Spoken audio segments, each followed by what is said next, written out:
So you all heard me this whole time? Oh, yeah. Yeah. No, we were responding randomly, and it just happened to line up. It just lined up. So it literally means when the show starts, because you all heard me via Zoom. Right. Nothing capturing locally or streaming caught anything I just said as of just now. Thank you, Carly, for pointing that out. This is why chat is great, because I would have done the whole show, and that would have been very upsetting to know that nothing could be heard. So if you hear my voice now and everybody was nodding at nothing, wow. Mike, again, you're here. 427 episodes. Yeah, you figure it'd be number one, right? I'm just saying, like, we're figuring this out. Now, here's a question. Professionals. If nothing was recording locally, do you need to redo the intro? Probably. Yeah, so maybe we'll just rewind. So anyway, GameEnthus podcast, episode 427. I'm Aaron. Tiny's here. Hey, I am here, but we've already done this one, so we're just going to skip straight to Mike. Yeah. Hello again, except for the first time and the last time. Yes. Enough about us. We're always here. We have a special guest this week. We have Fertessa Elise joining us. Welcome, Fertessa. Hello, thank you for having me on. Thank you for saying yes. Every time I extend the invite, I'm like, it's always, I'm putting myself out there. I'm like, they might be like, no, don't ask me again. But you were like, yes. I was like, cool. Yes, of course. She must think I'm cool or something. So like, let's go with that. We're not going to tell her that I'm not. So that's fine. That's what I was thinking.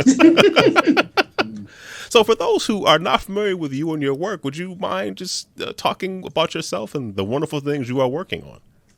Or anything. That's kind of my weakness. All right, so my name is Fertessa Elise, and I am a game designer. I'm working on 3 games currently. It's Book of Villainy, Wicked and Wise, and Mansplaining. Or rather, they're all signed, so working on getting them to Kickstarter via publishers. And right now, I am working as a game producer at Funko Games. Okay. How long have you been working at Funko Games? It's been since October, late September of this year, or excuse me, last year. Okay. They all kind of blended together. Oh, no worries. No judgment on that. So you said Book of Villainy. You said Word. What was the second one? Wicked and Wise. Wicked and Wise. I think Carla was sending out some tweets asking about which font. I like the first one. I like the one to the left the best. I don't know. She asked. I have to check. Oh my gosh. Yeah, I briefly saw that my Twitter notifications were blown up, but I didn't click to see what it was. So it must have been that. No, I need to check and see. I did it on Facebook too, just to make sure she knew that. I really like the one on the far left. They're all fine. But if I'm being asked what I like best, I said that one was good. And then I'm trying to take these notes. What was the last one? Mansplaining. Mansplaining. Okay. Yes. That one's with breaking games, and that one's a party game. That sounds like a party game. So what are the mechanics of Book of Villainy? So Book of Villainy, that one, you're a villain but not very good at it. So you're writing a book about being a villain instead. And you're going around a rondel, which is like a city. And you are collecting these pages or writing these pages in your book. And like they're different types, like different genres you could write your book in, and they have different chapters, and you're actually arranging them in a certain way so that at the end, depending on how you arrange the pages in your book, that's how you're going to maximize your score. Okay. Then at the end, you can actually read your book because they have little tidbits on them, like sneak into somebody's house and leave just maple syrup and Legos. Don't steal anything. Small little petty deeds. They're just like, why? Why would you do that? That sounds like fun. Wicked and Wise. So Wicked and Wise is a trick-taking game. If you've ever played games like Spades or Euchre, it's 2v2 where you and your partner have asymmetrical roles. So one is a dragon and one is a mouse. The dragon is doing all the trick-taking, and the mouse is doing card manipulation. So they help their partner get like stronger cards and trump cards, things like that. Nice. Spades is Spades is the thing. I've seen friendships, I've seen families fall apart. You're just like, you are banished from this barbecue and everything. You renege. Yes. I've seen it. Banished from everything. Exactly. Can I make a plate? Yes. No, you just go. So that's real. Do you play a lot of Spades growing up? Or just recently? Oh yeah. Okay. Oh no, I played it. We played it in school. Like my Spanish teacher disowned me, which I didn't know they could do. But my Spanish teacher disowned me on a class trip because I was her Spades partner, and I did not. You were there. You have any diamonds? I was only 16. I had a hand full of spades. It was the perfect hand, and I reneged. And I've been disowned, and I'll never forget. What is it when you what's the term, like you run a Boston on somebody? Is that where you get all the books? We were doing it, and it was on that very last one that we realized what I had done. She walked over to my mom and she was like, "You just take your child, you take her, and I never see her again." Oh, that's terrible. I mean, I don't want to make you relive it, but like, wow. I will never forget. That was how many years ago, and I will never forget that. Ooh. But yeah. It was both the best and worst game of spades I have ever played. Man. I remember in middle school, we played pretty much every day during lunch. I think I reneged like the first half of the day. I think I was forgiven by like April. Mm-hmm. You know. Of the next year, or like Yeah. Okay. I mean, I could play if no one else is there. It's like, all right, you can play. You know, all right, we need to. Yeah, all right. You were just a warm body to come play. Got you. Can you hold these cards up? Yes, I can. Okay. See, I love being the underdog, and it's just like, yeah, maybe I had a little bit of shame, but watch me rise up. Like I would always sit down playing spades. I'm here. I got you. So we learn from our mistakes. We try. That sounds like a lot of fun. And you said Mansplaining is a party game. Yes, Mansplaining is a party game where I explain how to do a thing and how to do it well. And you have 60 seconds to explain, let's say, how to tie your shoe. But you also have to draw these like random detail words, like say 4 or 5 of them, and you have to slip them into your explanation. So people are trying to guess what you're explaining, but also trying to guess what BS words you're slipping in. So if I was like, how to tie my shoe, it's just like... That sounds fantastic. That does sound fun. You start with, well, actually, and then you go into, so this is the thing you do. You have the little, things on the bottom of your feet, and you put them together. They're very line-like, and, maybe you don't have to be an astronaut to know how to do this. Actually, any 3-year-old can, but you want to just put them together in kind of like a bow. And then you also want to make sure that you do this before you go out to like a barbecue or your local school, whatever, any kind of walk. You want to make sure that this happens first, because you'll just trip and fall straight on your face if you don't. Do you understand? Do you get points for like being condescending too? Because that goes along with mansplaining, obviously. You get extra condescending points.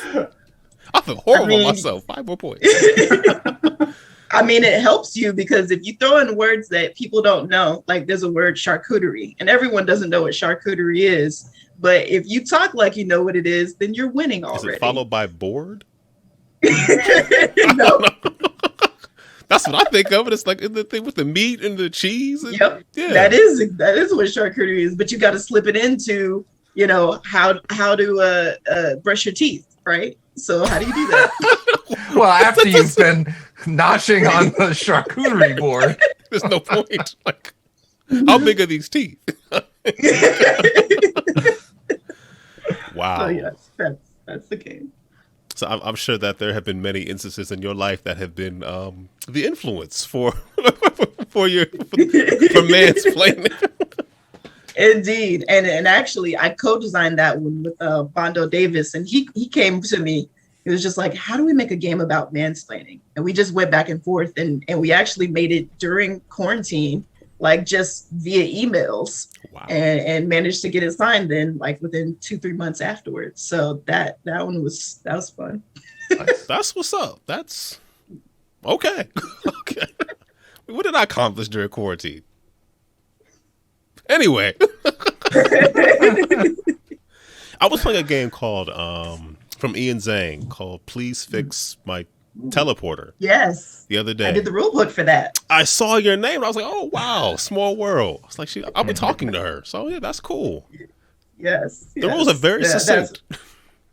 It's a very, very nicely done game, and very nicely put together. Because I just did the editing for it, but I'm very glad that Ian invited me on, and he got quite a capable team on that one. It's fun. I put it down. The girls were kind of like, it was one of those times where like, I want to make it like a game night, but without like making it like, hey, it's gonna be a game night. You just slice them like, when we play this. They're like, what is this? Gave everybody their 4 tiles. Half an hour later, we're like, no. And one of the rules I like is that when you think you got it and you don't, you have to sit the next round out. I thought that was great. Everybody didn't think it was great. I thought it was great. Well, I did until I had to sit out. Like, just chill for a second. Exactly. It moves so fast. Exactly. They really do. Yeah. 11, 14, and 21 now. That's my 3 girls. So, yeah, they all, making me look bad. That's awesome. Okay. And I came across that game before I started watching Star Trek, and now I'm like on season 3, so I just feel like I appreciate it even more.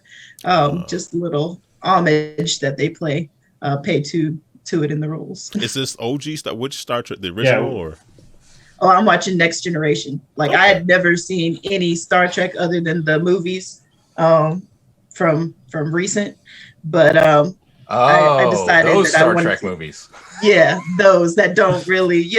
I mean, they count, but they're not right. All the cultural references are from. They're fine, but they're not really. Yeah. Star Trek movies. Yeah. So I decided I really enjoy Patrick Stewart, so I wanted to go with the Next Generation. So. Oh, you're getting into the good part of Next Generation. So yeah, I mean, I've already have favorites because I always had this theory that you either like Star Wars or Star Trek. Like, maybe you like them both a little bit, but I feel like you like one more than the other.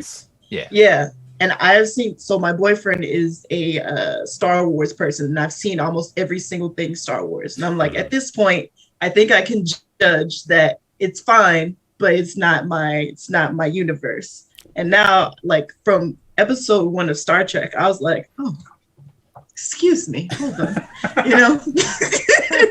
Let me sit forward. I understand. Right? Like, I'm over here talking to the characters, like, uh-oh, look at him. Look at Picard. So I think I'm officially a Trekkie. I think that's where I'm at. I lean more tech war, but whatever, it's fine. One of the tech war. Oh, get out of here! Jeez, get out of here! But one of the big differentiators, other than just stupid versus intelligent, is do you identify with with a sci-fi thing that spawned from Earth, or something that was a fairy tale from a billion, trillion, bazillion years ago from someplace nobody's ever heard of and doesn't actually exist? I mean, I find that the way they tell the story is entirely differently. Star Wars is doing the hero's journey, which is a whole type of art, while Star Trek is doing more of the procedural, like you would see in, say, Law and Order or something like that, where it's just like, this is what happened. Let's figure out how they get out of this. And that's totally my jam. So see, now I just want to hear the Law and Order dun dun every time somebody comes to a new room in Mr. Wolf. Generation. Dun dun dun dun dun. Also, Mr. Wolf's wig gets more glorious each season. They got more money. Michael Dorn actually gets a costume. Right. That's much nicer after season 2. Yeah, he had waves by season 3. But I mean, they're all still wearing the onesies. Like, they're all like, it's still they are. And like Picard has to do his Picard tuck. Right. Anytime he like stands up or whatever. I cannot imagine I just watched them. I'm like, somewhere. Kudos to you. I hope that was a great paycheck for that onesie. You're doing it. You know you're gonna die, right? Yeah, I know. I'm raving. But at that point in human evolution, like, we have evolved beyond needing comfort. No, I don't think so. We have evolved beyond a bathroom, because they never show a bathroom in Next Generation. They never show a bathroom. So, they'll say like, "Oh, we have the sonic shower," but you will never see a bathroom. But to be fair, at least in my memory, I don't think there's been any bathrooms in Star Wars either.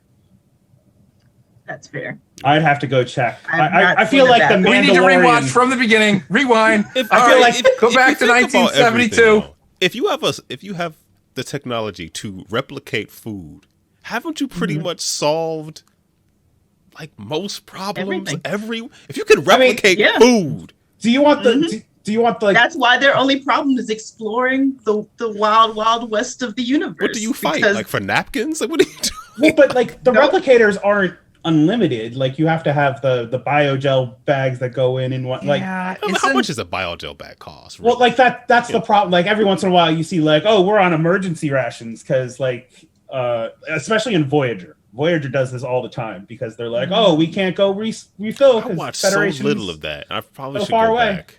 But like also, I believe the in-canon universes they teleport the waste out of you, like Oh. automatically.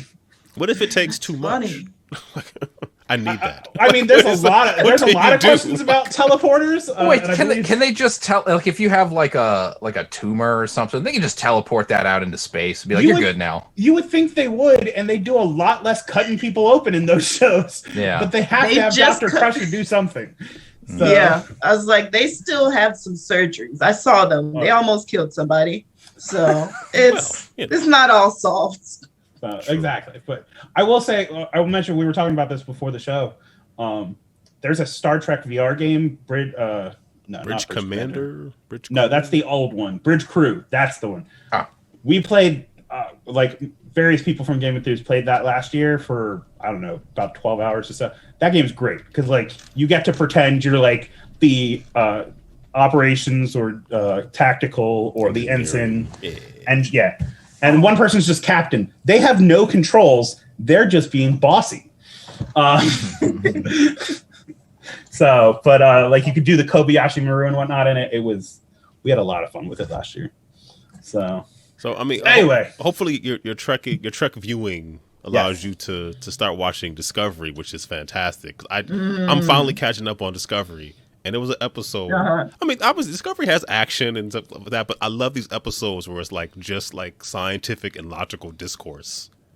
I don't want to spoil anything, but I was just like, that was a really ill episode. Nobody got punched in the face. It was just like, I thought the writing was really good in this particular episode. Yeah. Tom, I think I'm talking about episode 7 of season 3.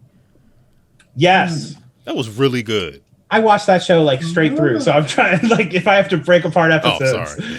But I mean, but there's like, that's also what happens in Next Generation, and especially in Deep Space Nine. Like, there are 4 episode arcs there. It's like, yeah, we're talking about how debate works and whatnot, and like how you can. We don't have to punch people in the face to do this. See, but if we I'm do, gonna just Sometimes we're gonna put our hands together and like do the fist hammer thing. They because like that's doing how that we. a lot on That's how we Generation. fight in Next in Star They Trek. do. Let's go. Wham. It's a lot of like, oh, and I'm pretty sure it's because Shatner did it to that green lizard alien thing. Oh. Mm. That's just where yeah. it's. I mean, it's the same idea as like Gates McFadden will tell you. She's like, well, they gave me this hyper spray and they didn't tell me what to do, so I just said, oh, we're gonna put it to people's necks, and that's how it works. And like, that's how the hypo spray now works because they didn't think about it until the day of filming.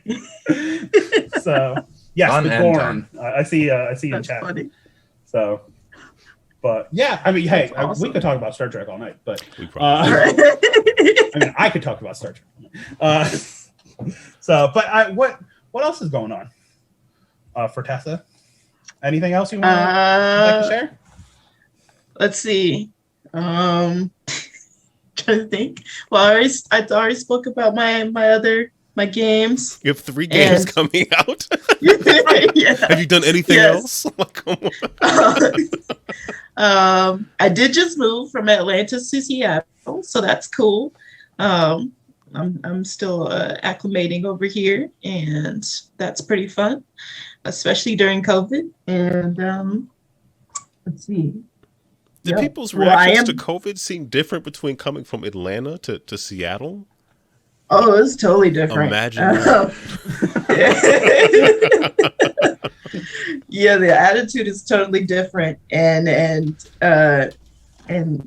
even just walking in the streets, because Atlanta, walking outside, people don't have their masks or they didn't have masks on, and like at work for the first couple of months, I was the only person wearing a mask inside, and they were just like, I mean, we all touch the same stuff anyway, so I mean, if we're gonna get it, we're gonna get it. And they didn't start wearing a mask until like maybe a couple of months into COVID, and they're like, oh, we should probably do this. You know what I mean? Like, what is this? Like, you gonna get this disease? So it was very interesting. And then coming over here, it was just like, oh no, we take this serious. We gotta do everything preventative as possible. And I was like, oh, this is nice. Oh man, that's great. I love it. Yeah, it's something. But that's good. I guess weather-wise too. Obviously you're in Seattle now. It's like I'm in Seattle. Okay. Yep. Where's the sun? I mean, no, that's not it.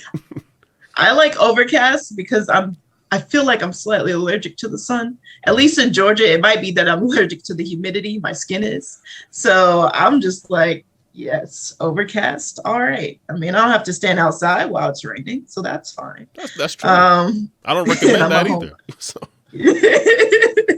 I'm a bit of a homebody, so that totally works for me. Just annoying when I'm walking my dog, and I'm like, well, let's avoid these puddles. But yeah, I'm enjoying it. Okay. And I keep seeing the Dragon Balls in the back. So are you like a long-time fan of? Oh yeah, I've been into anime since I was 13, 12, something. Yeah, my middle just got bit by the anime bug, and she insisted like Dragon Ball was just I can't watch that. Naruto's what really got her in. Naruto, like that's she nice loves some Naruto, and then I told her, I was like, why don't you look at My Hero Academia? Her first impression was, excellent. Oh, it's boring. She loves it now. Really? Okay. No, she loves it. Like... and I've seen a couple. I'm like, this is great. I should probably watch this from the beginning, but I just haven't. Yeah. But she won't do. She just like, no, Dragon Ball's too old. I'm like, if it wasn't for Dragon Ball, you wouldn't have Naruto. So. I can tell you that, so I grew up on Dragon Ball Z.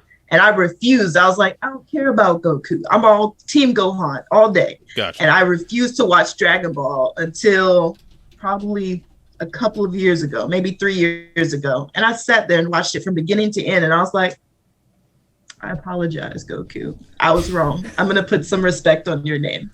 I mean, but he's still a terrible dad. Oh, well, yeah. He is. I think we can all agree on that. Absolutely terrible. So. I was like going through the thing where I hate the main character that everybody loves, because he wasn't an underdog. He was just Goku. He was, he was like a Superman. But like looking at it for Dragon Ball, the animation for Dragon Ball is so good. And like they're actually doing the martial arts and you can see the moves rather than Dragon Ball Z where it's like ping, ping. So I still love my Dragon Ball Z, but as far as like fully animated storytelling, Dragon Ball is an excellent anime. It absolutely stands up to time, and is worth going back to. It kept my attention. I kind of want to rewatch it, so I prefer to like watch it with someone. So I'm like, hey, you'll like it. Like, let's. Okay. We have a question in chat from James. Did you ever do DragonCon while in Atlanta? Once. So a few minutes back, I said I'm a homebody. So I hate super, super, super large crowds. And so I went to DragonCon once, which was fine. But actually, my big anime convention was AWA, which is Anime Week in Atlanta. And I'd been going there for every year of my life since I was 13. Until I moved from Atlanta, and I was the volunteer there. So as a volunteer, I could hold myself away in one room for the entire time and be good. Oh, do it works for you. Yep. So that's the second biggest, or it was the second biggest until MomoCon blew up, and now I can't tell which one's the bigger. But that was the anime convention that I went to every year, rather than DragonCon, because DragonCon also focused on sci-fi, not just anime. While AWA was all anime. And I didn't get into sci-fi until recently with Star Trek. So and now you're in Seattle. And I'm sure when conventions come back, whatever that will be. So I will absolutely. But you were like in the board gaming, I don't know what word to put in there, but just I know there's a lot of stuff going on in that area. So You're definitely in the right place. So yeah, there's a lot more board gaming activity in Seattle comparatively to Atlanta. But I mean, Atlanta still has a board gaming scene for sure. It's just like when I went outside of Atlanta, I was like, oh, there's a lot more publishers attend in different states, and Seattle's also one of the bigger, I think, hubs for game design. So that's great. And there's like professional game design jobs in Seattle, while in Atlanta, if they are there, they are very, very hard to see. Gotcha. So, like, I mean, you said you signed 3 games last year, which is really, I mean, congrats to you. That's some people are hoping to get one, so that's really amazing. What I guess what prepared you to like even go in and say, hey, like, I have this idea, let's go? As far as pitching or as far as making the game? Both. I mean, either way. Well, with making the game, I actually, when I started my very first game, I wasn't aware of the board game hobby. I only knew like the monopolies and like the games you see in Target or Walmart. But whenever my friend introduced, she was just like, I want to make a board game. And I was like, oh my God, that's a thing that you can do. People actually can make board games. And then that started the hypotheticals of like, what would a board game be if I made it? Like, what kind of game would I want to make? So I landed on villains. And so that's how I started with Book of Villainy. And then as far as whenever I was ready to sign it, I guess, and feel like I have a thing that can be signed, that took about 2 years because I went around to different conventions and like, because I was just getting into the hobby, there was so much that I didn't know as in terms of like game mechanics. I hadn't played like the thousands of games that already existed. So I didn't have very much to draw on knowledge wise whenever trying to think like problem solve things in my game. So it really was, you know, it took 2 years to get acclimated to things within the game design realm. And then it also took that time to network and feel more confident within the community, because it was a community and it was just suddenly opened up to me. And I didn't know anybody. So like going around to different conventions, it was the first year I was really centered in Georgia. That was the only places I went. Or those were the only cons I went. And so you kind of saw the same people, which is why I was saying that it like after going to other cons, it felt smaller, not to detract from Georgia, because I had it's such a welcoming and warm community. But you know, around year 2, that's when I managed to start getting like scholarships to go to conventions out of state, like the New Voices Scholarship, which was at the Tabletop Network Conference in Texas, which was paired with BGG Con. So I went to that one. And then there was Metatopia. I was one of the mentees there. And just through events like that, I was able to build a network of people and you know, get more time speaking to publishers rather than just hearing about a publisher and just being scared in the corner, like, oh my God, I will never put my game in front of a publisher and get flamed. Like I would just see like the after effects of somebody getting their game chewed up by a publisher. And I just, nope, I'm not ready. Nope. So the 2 years that I spent kind of doing that and feeling confident that my game was actually, you know, worth looking at. It was around then that I decided to participate in a publisher speed dating event. And that one was in Atlanta. There were 2, one in Florida, one in Atlanta. For the one in Florida was Dice Tower Con. But I did both because I could make a sell sheet and I had to figure out how to pitch my game in 2-3 minutes. And so I did that and I decided, you know, I'm just going to do this for practice, but that ended up putting me in front of my current publisher. So I was able to move forward from that. That's all right. Yeah. You should probably, I mean, that's a good thing that you said you were a mentor for other people. Did you mention that? I was a mentee. You were mentee. I'm sorry, you said you were mentee. Yes. Yeah, yeah. Given what you're saying, it's only a matter of time before you'll be a mentor. I mean, yeah, it was a lot of fortunate events because a lot more. There was a bigger push for diversity and a lot more opportunities. And I was in a position where I could not financially go anywhere outside of Georgia. That's why I only attended the local cons. So things like that really helped me. Because there was a random thing on Twitter a guy did where he was just like, if you're a game designer, I want to support you, throw your name in. And he picked like 10 random people. I was one of them. So I recipient of that. And, the Penny Arcade scholarship recipient. So I got like 4 or 5, as well as I was invited to speak at the Ringling College of Arts and participate in the one-page RPG for their anthology. So that happened. There was just a year of opportunities that just managed to come together and also helped instill that kind of confidence that I could put myself out there and, in my games and seeing the whole process. So that's, yeah. Wow. Very cool. That's all right. What did I do last year? I'm sorry. Or the year before that? It's fun. It's fun. Yeah.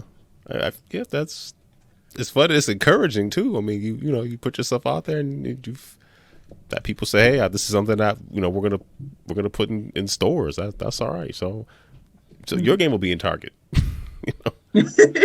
Mansplaining at least will. Yeah. The other 2 I would love if they get in Target, but I know we're going to Kickstarter with Book of Villainy and Wicked and Wise. And if there's a good enough response, then who knows? That would be great. Yeah. Target, larger retailers are definitely expanding their selection. So. Oh, yeah. Yeah, compared to what it was, let's say 10 years ago.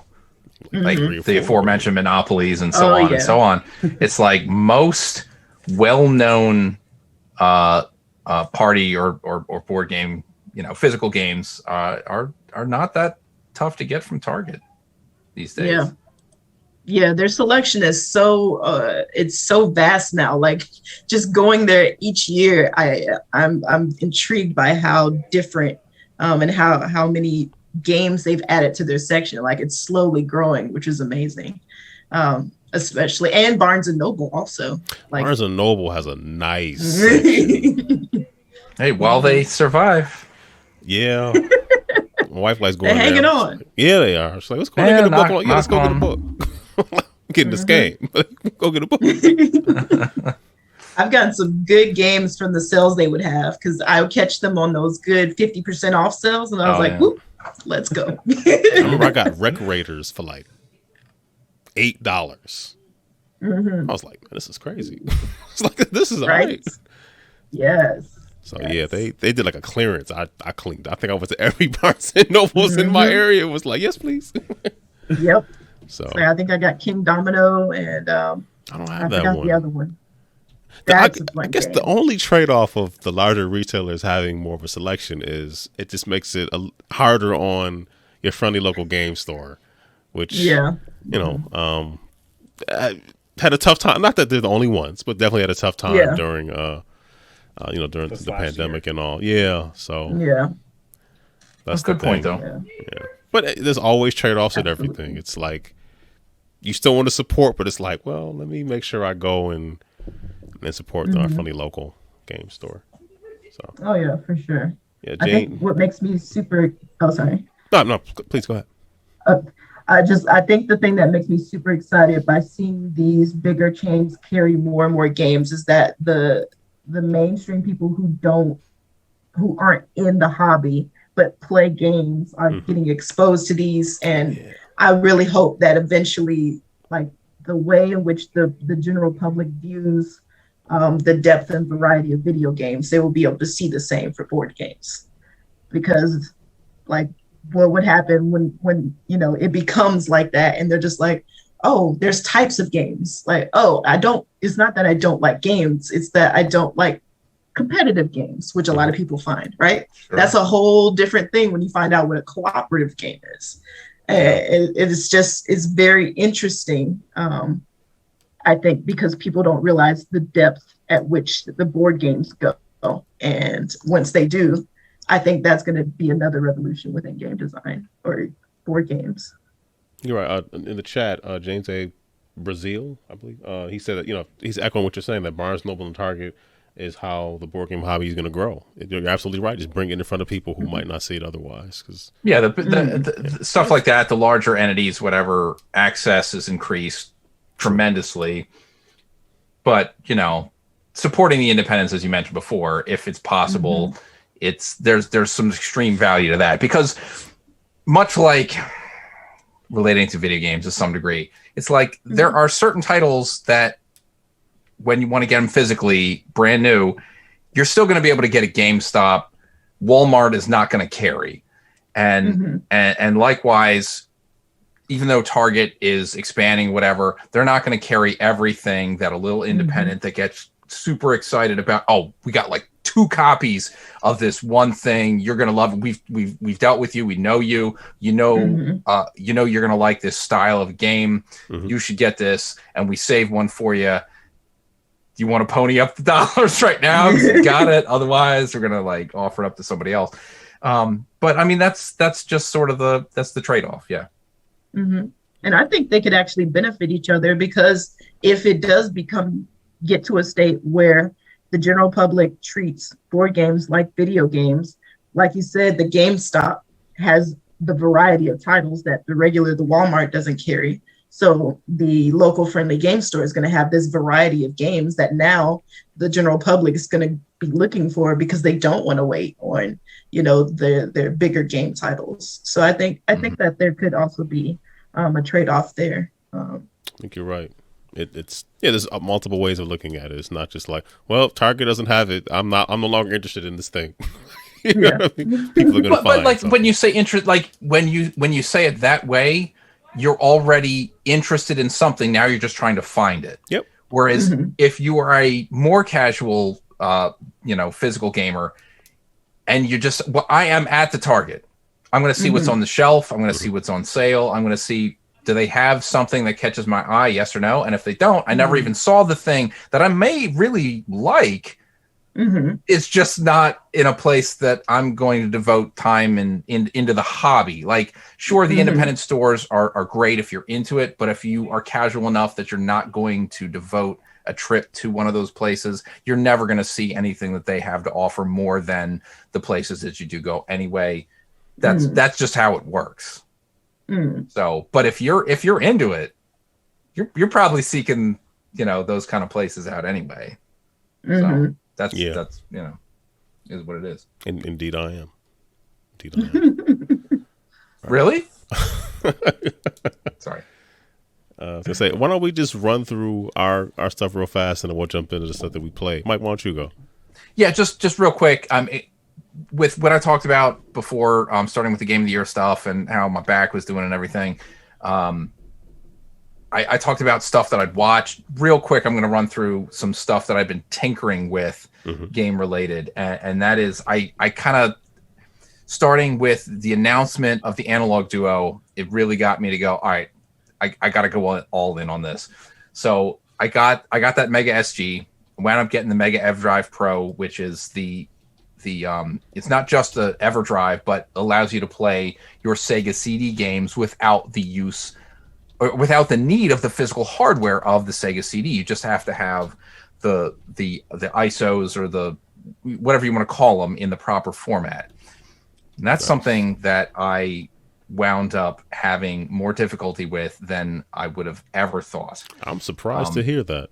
Yes, I am too, because I still don't understand what's happened, because I loaded the SD card up with the stuff that I don't need every game. There's tons of FMV titles I don't care about. I will never touch. I don't care about any of that stuff. But there's, a number of titles that I'm like, I would love to have this with nearly no load times, with access without switching this or that without worry about disk rot or, messing up my original copies of some of these games. Right. So I loaded up my SD card. About half the games played great. Mm-hmm. Half of them, it would just go to hey, there's a music CD you've inserted into me. What track do you want to play? And I'm like, wait a minute now. Hold on. So it recognized it was an emulated disc. It just didn't recognize it as a game disc. Well, here's the weirder part. It would know what region game it was. It just wouldn't load the game. It would load right into the CD player after it selected what BIOS it needed to use. And I'm looking at it going, all right, well, is it a different file format? No, that's literally the exact same bin-q or whatever, because there's a number of formats that it can handle.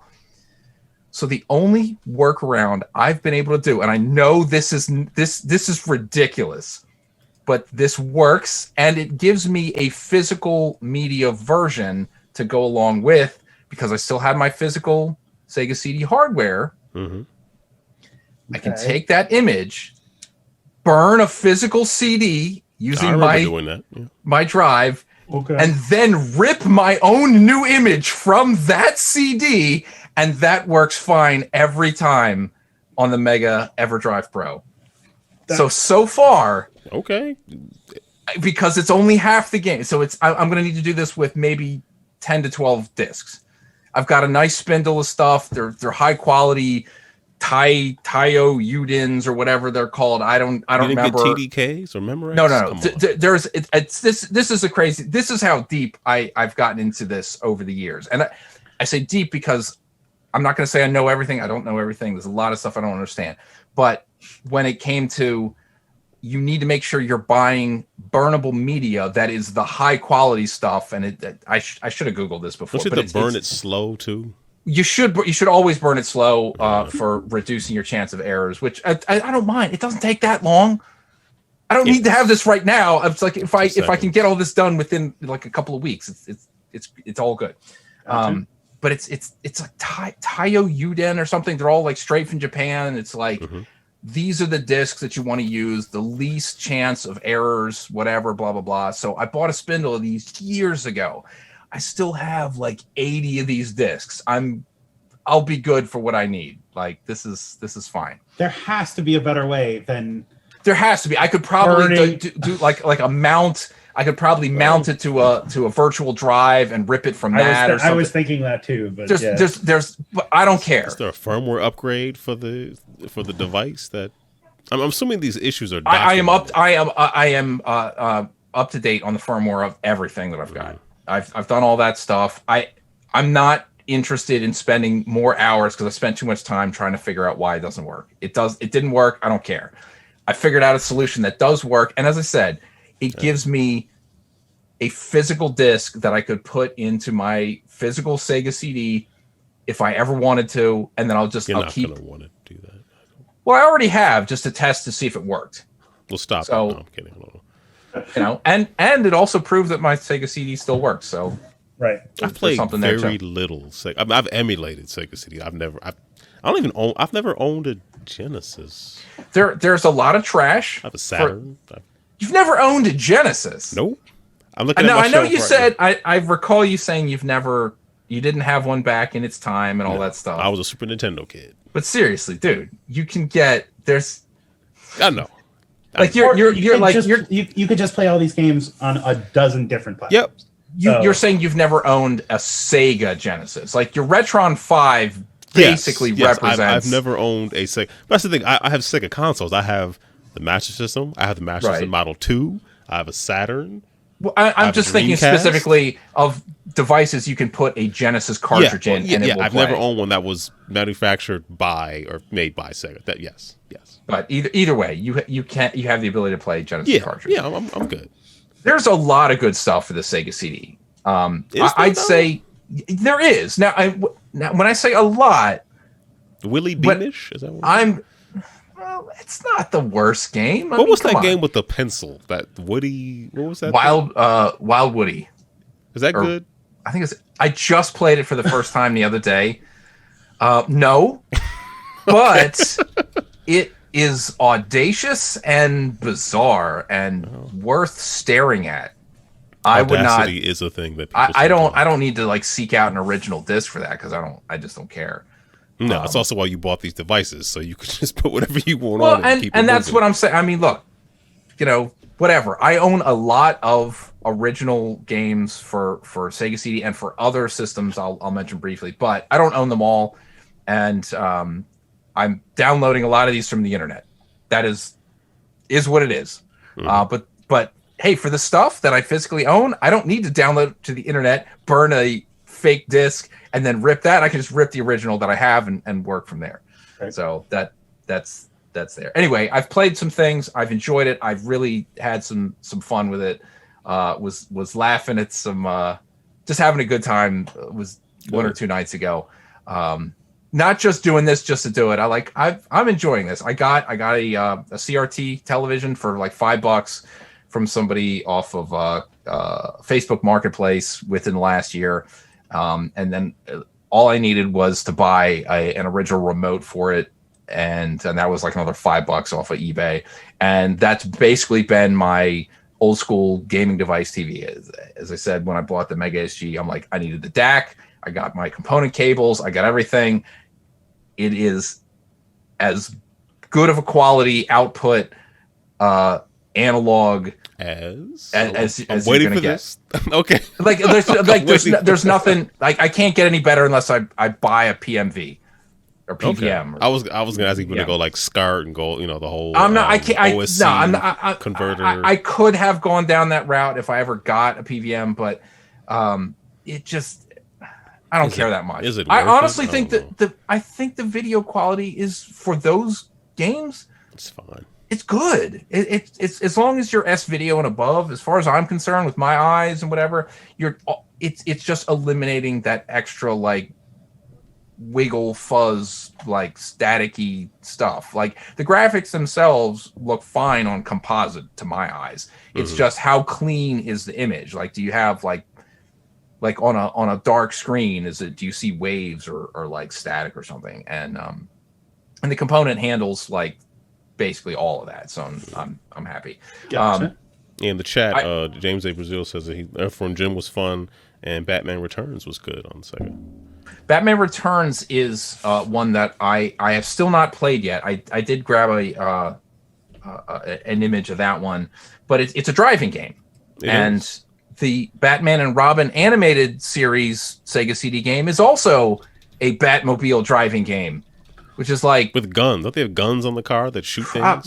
Probably. So the Batman and Robin one is and I don't know if mixed mode. There's side scrolling or something. Well, no, it's a missing episode from the animated series. So if you watch the Batman animated series from the 90s, there is about 24 new minutes of animation in the Sega CD. Is it Batman missing, or they just are? Like it's an episode that like it has it's written by Bruce Timm. It's Kevin Conroy voicing. Cool. It's like, and it's all, you get to a place and then it plays out the animated part and it's like Batman needs to get back into his car now. Yeah, in this building to drive, because there is nothing other than driving. Right. That's where I'm like I'm gonna enjoy checking it out. I'm probably not gonna put a ton of time, and it is a pain. I played it on the Mister, which is also like I probably have these images that I know work. If we want to have that discussion, and Earthworm was always too difficult to be fun. I do appreciate it, but I think what I got, I'm covered with what I need to do, because at this point I think I only need to burn maybe 6 more discs, and then I'll be good. So I like it. The time it takes me to do that is like less than it would be to bother even downloading the stuff. Like gotcha. it'll be fine. Mm-hmm. So in addition to that, I also picked up a Super SD System 3, which I've been craving ever since it came out, but some of the more recent improvements convinced me, all right. Not only is it, the firmware is even better than it was when it came out, but it is more accessible than ever, whereas when it first launched, it was very difficult to get a hold of. And this is a FPGA-based add-on device for a PC Engine, or if if you mod the physical hardware slightly, a US TurboGrafx, and it is once again a replacement for the CD add-on.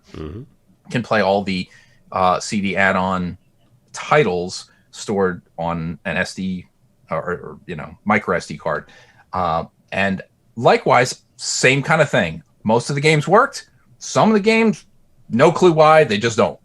And most of those games, though, that didn't work, I don't care about at all. And I can just say, forget it, I'll just delete them. But for the 2 or 3 that didn't, I wound up just finding alternate things, and they just straight up worked. And I'm like, all right, good. And the very few that weren't on my list already, I own them, I will rip them, and I will put them on there when I get around to it. And that's been cool. It's been fun. It uses the Genesis Model 2 and beyond AV cables, and hopefully tomorrow the component HD Retrovision Genesis cables will arrive, and I can use them. In the meantime, I've been using the standard AV cables that from my Sega Genesis series, and they've been fine. But I'm kind of excited to see how that works out. So enjoyed that as well. I also picked up a Mode, which is the disc optical disc emulator for Dreamcast, Saturn, and freshly announced PS1. I will not be bothering with the PS1 ever. I may try it out on the Saturn someday, but primarily I'm interested in using this on my Dreamcast because, one, it's incredibly easy to install. There is no soldering. But it depends on which model you have, right? Well, yes. Oh, if you have the VA2, just forget it. But that was super late, doesn't run mill CDs, whatever. You should buy a different Dreamcast anyway. That's your own fault. Yes, I mean, it really is, because it means that you bought in super late, or you just got to use one that just happens to be one that doesn't work with it. I use it for the Saturn, for the Dreamcasts are not that expensive still. No, not. You can just get another one, you'll be fine. And as far as can you physically install this? The question is, do you have a Phillips head screwdriver? Yes? Then you can install a Mode. Yeah, yes. So it does not require any modifications. It's just unscrew 4 screws, unplug one thing, plug this new thing in, put it all back together, make sure you've got a drive installed with your games, and you're good to go. That I'm still working on. I feel like I want to load up, because I'm not going to do the SD card thing. I've got a hard drive for it, so I'm going to load all of it up and then install it, and then see. So I'm still working on that. That's going to take some time.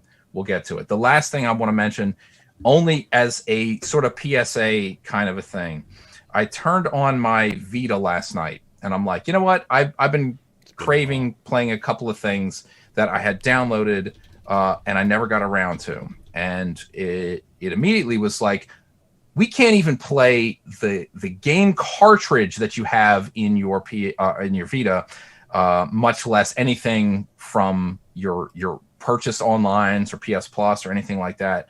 And I was like, why not? Let me sign into PS Network. And it said, okay, here's the deal. I put in my email and my password. Mm-hmm. This is the message I get. The sign-in ID or password is not correct. If two-step verification is active, you must enter a device setup password in the password field. Yep. Check your mobile phone for a text message about your Sony Entertainment Network account. I don't have that phone anymore. NP-2068-6. So I searched that error code, and I found a lot of people who also had a very similar problem, and that is because my phone didn't say anything clearly. What I had to do, sign into my PlayStation Network account. Mm-hmm. Under the systems, whatever, you should Google this yourself if you want the step by step. But time out for a sec. It's going to generate a specific password for your device. It's associated with it for devices that don't have two-factor authentication enabled on them. This is the same issue you're going to run into if you try to boot up an Xbox 360 right now. And I remember you having that problem. Right. I do. Yeah, I didn't like But what amongst any of the texts that I just read explained to me how to fix this problem? I'd say none. None, because it's okay. That's my guess. Yes. So that alone is the biggest problem. But what you are specifically looking for once you log into your account is a field called device setup password. Once you do that and click through a couple other things, it will give you what you need to type in to be able to log into your account on your Vita. Okay. This is so poorly vocalized to the end user. I'm appalled. I'm literally appalled at I know this is a dead system. Sony has abandoned this. They don't care. They don't care.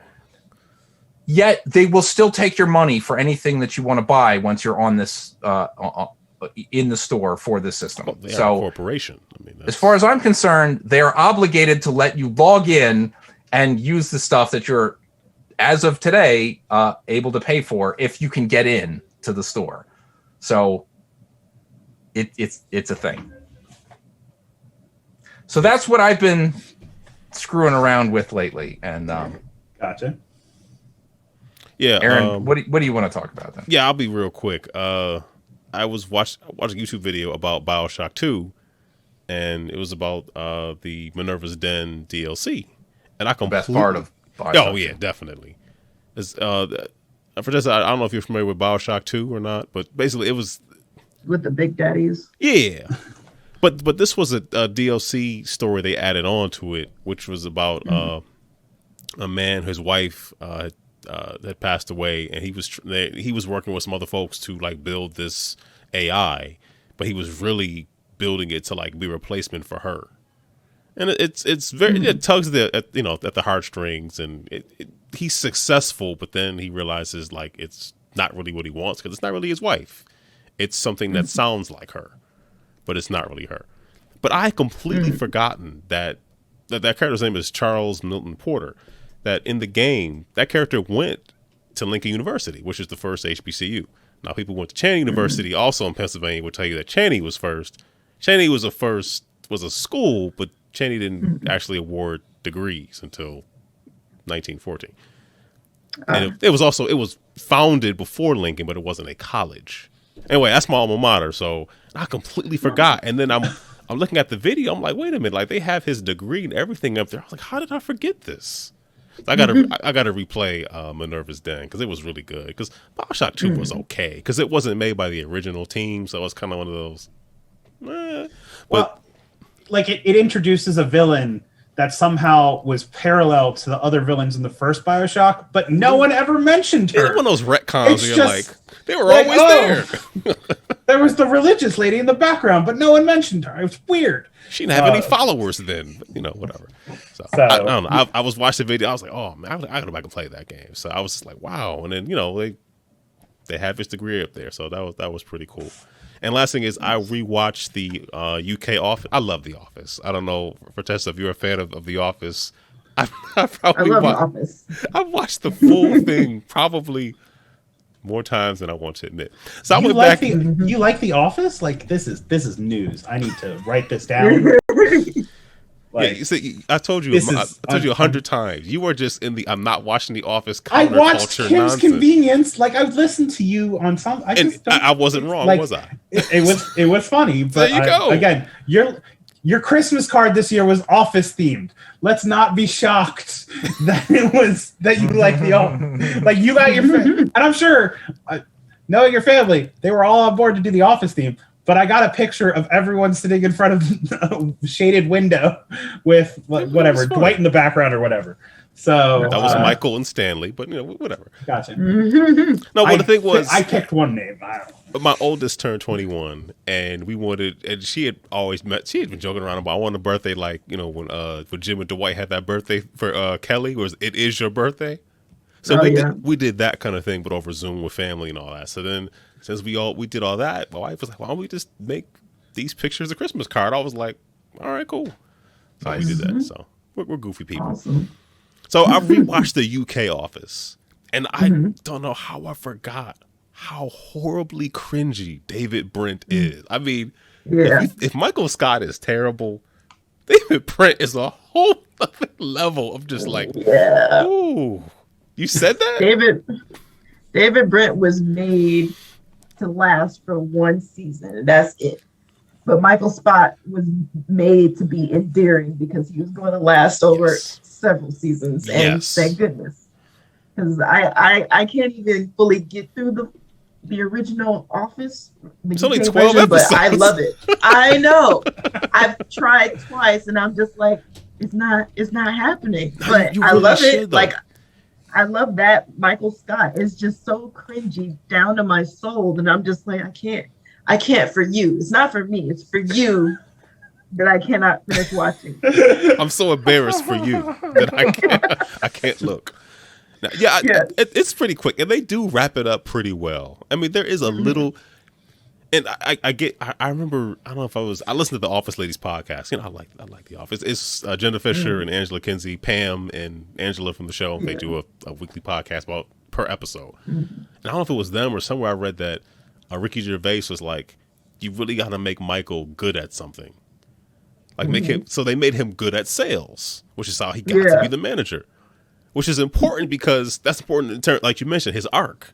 David Brent is terrible at everything. He does nothing well. He has no redeeming qualities at all. Zero. You just watch him like, how do you live? Like, how are you breathing? Like at some point, you're rooting for Michael Scott. You're just like, you can do it. Okay, that was a couple of steps back, but we're still going. But that doesn't happen with any of the characters really in the UK Office. I was like, I honestly don't care if this Jim and Pam gets it together. But I kind of did. To win it. You know what I mean? It's because Tim, who was the original Jim, he put himself out there, and everybody was clowning him about it. Like in the US one, he put himself out there, but only Pam knew. In this one, he put himself out there in front of everybody. So they're making fun of him. Like, remember she like rejected you? Remember that? Like, yes, I remember. Plus, he lived at home with his parents. I mean, he didn't have as many things going for him. so he needed, like everybody's just level infected one another in the UK, and it was just like, I don't know, man, this sink's kind of shaking, like this ship's kind of sinking just a little bit. But I'm gonna watch it, and that's on the list, because if I can get through all of Star Trek in like 2 months, then I'm sure that I can watch 12 episodes of The Office. I had to find it too, because it used to be on US Netflix. Now it's not. Now it's on Peacock. Oh, it's on there. The UK one's on Peacock? Oh no, sorry. I thought you meant The Office. Oh yeah. No, it went over to Peacock. But I had to, you know how, I don't know if y'all watch YouTube videos like, hey, use your VPN to watch. Yeah. So I finally actually did that, and it works just fine. So I used my VPN, and then I signed into Netflix. It was a UK Netflix, so then it's on there. So I watched it there. So yeah, it's something else. And in the chat, they said they gave some great 4 to 6 episode miniseries. Oh, there's a mini. I gotta watch. I guess there's a little bit more, so I'll have to catch up on that, because because I don't know if it's the miniseries or I thought it was a movie, but it was the same. What's his name? Not Michael Scott. What's his name? Oh, they did make a movie about David Brent. Okay, I got halfway through that movie. Why halfway? That's the real sometimes question. You just have to walk away. You were like halfway. Once again, it was for them, not for me. I was like, all right, bud, you're doing it, but I'm just gonna trust that you did it, and I'm gonna walk away. I'll have to catch up on that. So, yeah, that's it for me. Tiny, how about you? I mean, I'm disappointed you didn't mention WandaVision, because there was a lot of stuff that happened in WandaVision this week. Yes, there was. I'm interested in what the episode tomorrow will be. Fertessa, you watching WandaVision? I watched up to episode 4. I don't know if the 5th one came out yet. Midnight. That's tomorrow. Right? Or 3 a.m. Well, for Tessa's midnight, 3 a.m. our time. Yeah. Yes. Time zones. They're complicated.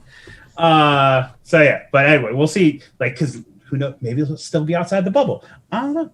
Anyway, what's the agent's name? The guy who was in Ant-Man. Jimmy Woo. Jimmy Woo. I want a Jimmy Woo TV show. I mean, people have been throwing out like they should make an X-Files with Jimmy Woo. I'd watch that. I do like that Jimmy Woo learned in-person magic, because in Ant-Man 2, that's what he keeps asking Scott Ant-Man about. He's like, wait, how did you make that card disappear or whatever? And now you see him do the flourish with Monica Rambeau in the episode. So, I mean, Jimmy's an interesting, like, his character in the comics is a lot. He's a super spy in the comics. Like, he's and he runs the Agents of Atlas because, again, Marvel really likes acronyms. But yeah, there's a whole lot of stuff that's going on there. But anyway, so we'll see what happens tonight or tomorrow when that comes out. Other stuff going on real quick. I mean, Aaron, Mike, and I all live on the East Coast, and it snowed. And since we lost the first time I talked about the snow, it snowed quite a bit over here. So my brother now lives out in Seattle too, and he has been sending us pictures of slightly rainy days while we're shoveling. So he got slightly wet potentially. Yes, he's like, oh, I don't have to do that. Like, I'm fine. It's cool. The only other thing that I'll bring up real quick, on like Saturday, Sunday this week, GoldenEye, the Xbox Live Edition dropped, which leaked, which was a game that was rumored by Rare to be in development. They were going to make an update for the Xbox 360 of GoldenEye for the N64. But they couldn't get the owners, the license right owners, to all agree. And that's Nintendo, because they own the original GoldenEye game, Eon, who owns the James Bond license, Activision, who owned the video game rights to GoldenEye or James Bond at that point. And then they'd have to go talk to the actors afterwards to go get their likenesses again.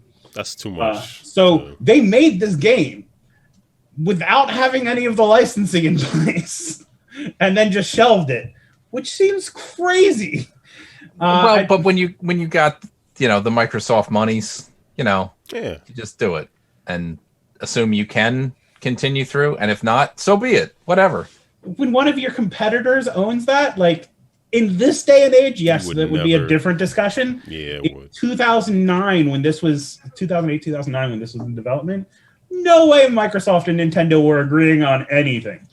So like it just seems kind of out of left field. But like so it's leaked now. It's up on like archive.org. You can go down at the ROM.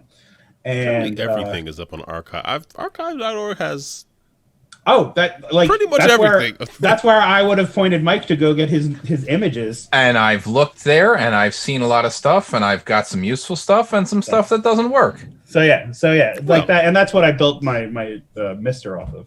So, they're icons, they're not miracle workers. I think. Just.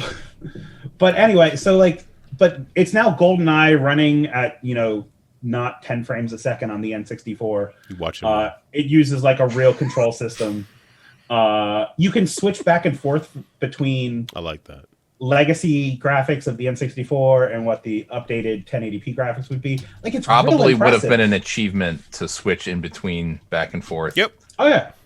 So it's super impressive, and now it's playable on an Xbox 360 emulator called Xena, or Xenia maybe, Z or XENIA. So Xenia. No. So anyway, you should. I mean, there are a bunch of YouTubers doing videos on it and whatnot. Apparently, online play is now up also, so you can play GoldenEye against, I assume, other people. Weekend plans. There we go. So, neat. Super Bowl GoldenEye. Super Bowl GoldenEye. So anyway, but yeah, that's about all I have right now. All right. So, games. So we talk about games that we've all been playing, enjoying, looking at, hoping to play. All those kind of things. Fertessa, please tell us the games that you've been playing. Although, I guess the fact that you're making 3 might make more difficult. Making 8, really? Oh, wow. There's another. Okay, can you tell us about the other 5? So I can't, because those are the games I'm working on with Funko. I guess technically it's down to 4 instead of 5. So yeah, I'm working on those, but they'll come out next year, and then I can talk about them. But that's fair enough. I had to ask. As far as games that I am playing, so digitally, I got into Food Chain Magnate because they have a free version online, and somebody taught me that game, and then like every couple of weeks, I managed to get some people crazy enough to play it with me. So that's fun. What game I'm terrible at it. Food Chain Magnate. Food Chain Magnate. I've heard of this, but I don't know much about it. Please tell me more. Yeah. So it's by Splatterhouse Games, and it came out, I think, 2015, German game.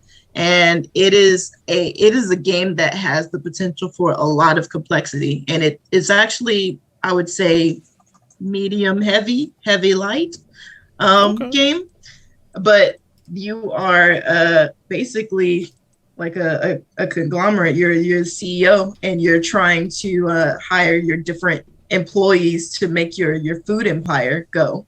And how you arrange is like your engine building with employees. Ooh. And how you arrange them and get food out to the different neighborhoods is how you win, because you also control the marketing and what people want. So if you put that billboard over there with a burger on there, then this house wants burgers all the time, and you're just like, all right. That's pretty powerful billboard. Sure. That's 6'2" yes. mustache, an awfully tall mustache. It's like if you invest in marketing, then you can change the types of billboards that you do. You can do airplanes, you could do mail blasts, or you could do like a billboard that might fall off, or one that's like an infinite one, depending on like when you do it. But the thing is, like, I think because it has so much level of complexity within it, you can go really deep with the strategy. But I feel like it's not as difficult to learn how to play. Like, it takes a while, the first game, but honestly, I'm not into like brain crunching games. But this kind of game is one that I'm happy to lose. Like, I'll play it all the time, even though I never win. So that's why I'm enjoying Food Chain Magnate, because it's fun. It's fun for me to build the engine, even though I'm not the most efficient at engine building. And it's about food. So that's great. And then as I generally, I like casual lighter games, ones that I can teach in 5 minutes and I can remember if I don't pick it up for a couple of months. So like my sweet spot games, I have some new ones like Calico I just got, which is really fun. That's really crunchy though. I haven't played it, but I'm hearing that one. It's so simple. Yeah, but like, yeah, but I'm hearing people get down to the end and they're like, these patterns are driving me nuts. Yep. Like I could do that. Like it could be crunchy in the scoring, but all I have to do on my turn is pick a tile, put it down, and pick another tile. That's it. So, I'm sorry. We had a question about Food Chain. Did you play with or without the catch-up expansion? Without. Okay. Yeah, I played the base game. Okay. I told you I'm terrible. So am I, but I love them. I mean, you don't gotta be good to have fun. Oh yes, of course. And I got my hands on Abandon All Artichokes. I like that. Emma. Somewhere back here, yeah. It's super fun. What do you call it, like an undeck builder, I guess? Yeah. Like reverse. That's most definitely. Because you're just trying to get rid of these 10 artichokes. And it's like, I like it because the cards that you're getting, the vegetables that you're getting to help you get rid of the artichokes are all like good choices. So it's just like one good choice versus the other. I don't know which one's going to give me what I want. So yeah, it's fun. That was super fun. Mm-hmm. Then I got Kohaku also. That was a Kickstarter game that I did, and it's actually by my first publisher, Gold Seal Games, and Danny Devine. And that one is a pretty one because they have like 3D tiles, and it's one of those you're like kind of creating. It's a spatial puzzle where you're putting your tiles down and creating your own pond with your koi fish in there, and you get points based on how you place the tiles. But again, it's got this cool, they're like 3D acrylic tiles. So nice. It looks transparent and you have kind of the fish or the lily pads layered on there. So I like that. I've not played that one. I see you have the you have AZUL back there. You a fan of AZUL? Yeah, I found that I like abstract games because they're easy to learn but hard to master. So I can play it pretty well. and AZUL was one. It's a tactile treat to me because picking up the pieces for AZUL is a lot like picking up Starbursts. I can't eat them, but I just get the satisfaction of picking up the pieces like they're Starbursts. Oh, have you played the third AZUL? The Starburst, Summer Pavilion, they're Starburst colored. So it's even more. Summer Pavilion is nuts. I'm sorry. Oh my god, it's so good. I haven't got to play any of the other AZULs yet. I've seen one of them that looked very pretty from afar, but I haven't been able, because conventions is where I would be able to play like a variety of games. And like with COVID, I've been playing a lot of games digitally, but it's been like here. Play tests. Okay. Yeah, I don't know. Board Game Arena. Yeah, BGA is really good too. I know there's a really good AZUL mod on TTS, the original AZUL. I don't play the second AZUL at all. I mean, I've seen it. I know it's like a stained glass thing, but the third one, that's the best one. And it's funny, they're not the squares; they're more like a diamond shapes. But it's just so bright and colorful. Yeah, it's very inviting. So yeah, but it has a different feel than the first game, which is good. So I wonder. I should look around to see if it's on TTS. Let somebody put a mod out there for that. Because why wouldn't they? I want to see that. I want to see that, and I want to see. I think they made there's a version of Splendor that's like the Infinity Stones. I'm very curious. The Marvel, but I heard it added some mechanics to it though. Yeah, I also heard that. I don't know what it was, but I remember hearing that like. Some things are just hit and miss. I just have the base Splendor. I don't have any of the I have expansions on Steam, but the physical game, I just have the base game. Yes. And I'm going to tell the story again. And I know, I'm sorry, Tiny Mike have heard this one about I was teaching my cousin and my kids. They had played it previously, but it had been a while, so I was playing the rules to them. And all they did was like hoard everything and then buy the most expensive cards. I don't see that as I feel like that's just like a viable strategy. It is, but as someone who looks at that game as an engine building game, I was like, "You're not gonna build an engine?" They're like, "No, I'm gonna buy that card right there." I'm like, well, "What about the engine?" So because the three of them played that way, and I played like trying to build an engine, I lost horribly because they all I could not shift my tactic to like keep up with them, and I lost, which is fine. But if that's the case, the only reason that you lost to that strategy is because you didn't adapt it. Doesn't that mean that's a better strategy? Yes, but it's not the way they intend to play.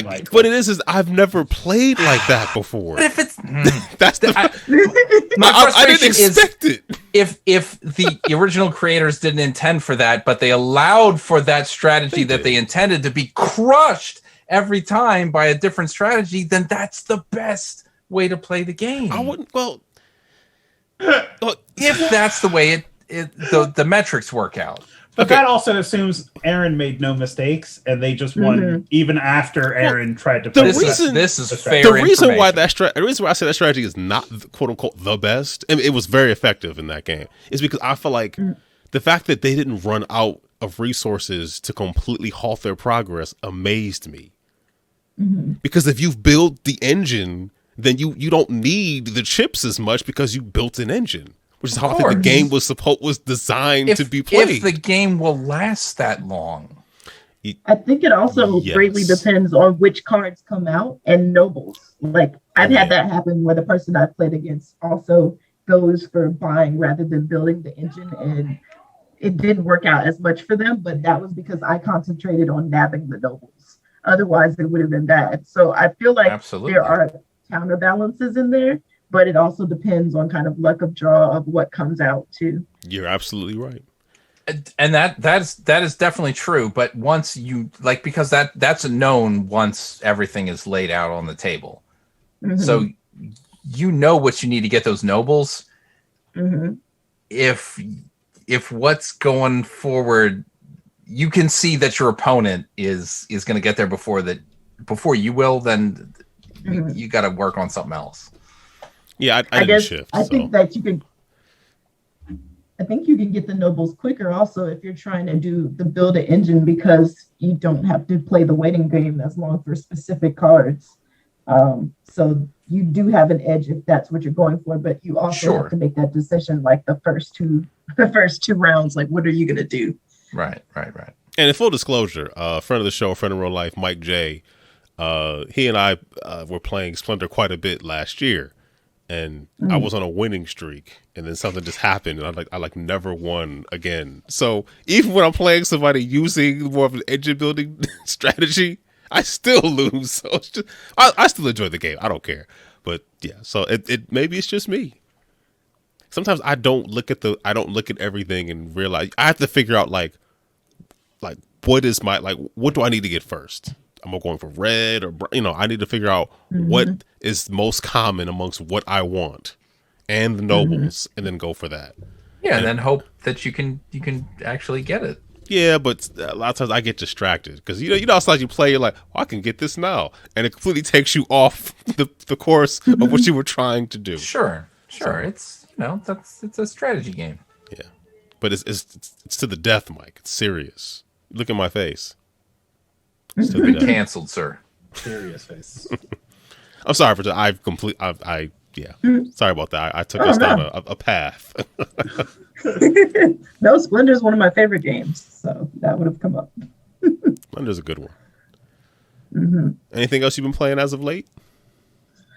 I played The Mind. So for my birthday, thankfully my best friend is in my bubble, and she came over and we played The Mind for the first time. Well, her first time. Are you saying The Mind? The Mind. The Mind is well, you talk about it. Oh yeah.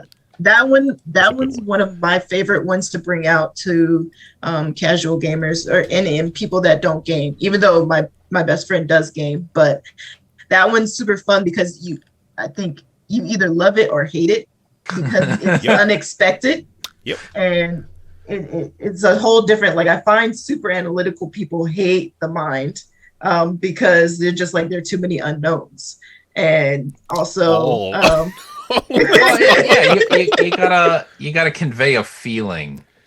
Yeah. Or if you have a cadence, if everybody gets in that same kind of counting cadence, you could sort of use it to your advantage. Wait, when you say it that way, it almost sounds like cheating. You'd be it's just sort of like an expectation. Like if we waited 5 seconds, then we went up 10 numbers. So you should have put down your card within that time. If we passed that time, clearly you don't have anything that was... Give a 10-second overview of what The Mind is. Oh, okay. So The Mind is a game where everybody gets a set of cards, and you're supposed to put them... I haven't played in a long time. Fertessa, you should explain it. I haven't played in a little while. It's probably better coming from you. So The Mind is a game where you are trying to get cards down in ascending order. There are cards 1 through 100, and you start with a certain amount of lives, as well as an extra card that allows you to kind of say, hey, I don't know what's in your hand. Why don't we all throw away the lowest card in our hands? So each round, and there are, I believe, 13 or 12 rounds, but each round you get a different amount of cards. So round 1, you get 1 card. Round 2, you get 2 cards, like that. Everyone gets that. And you cannot talk the entire game. So once everyone raises their hand to say they're ready to start, you then have to very silently figure out how to get the cards down in ascending order from 1 to 100. And the thing is, the person across from you could have 47 and you have the number 40.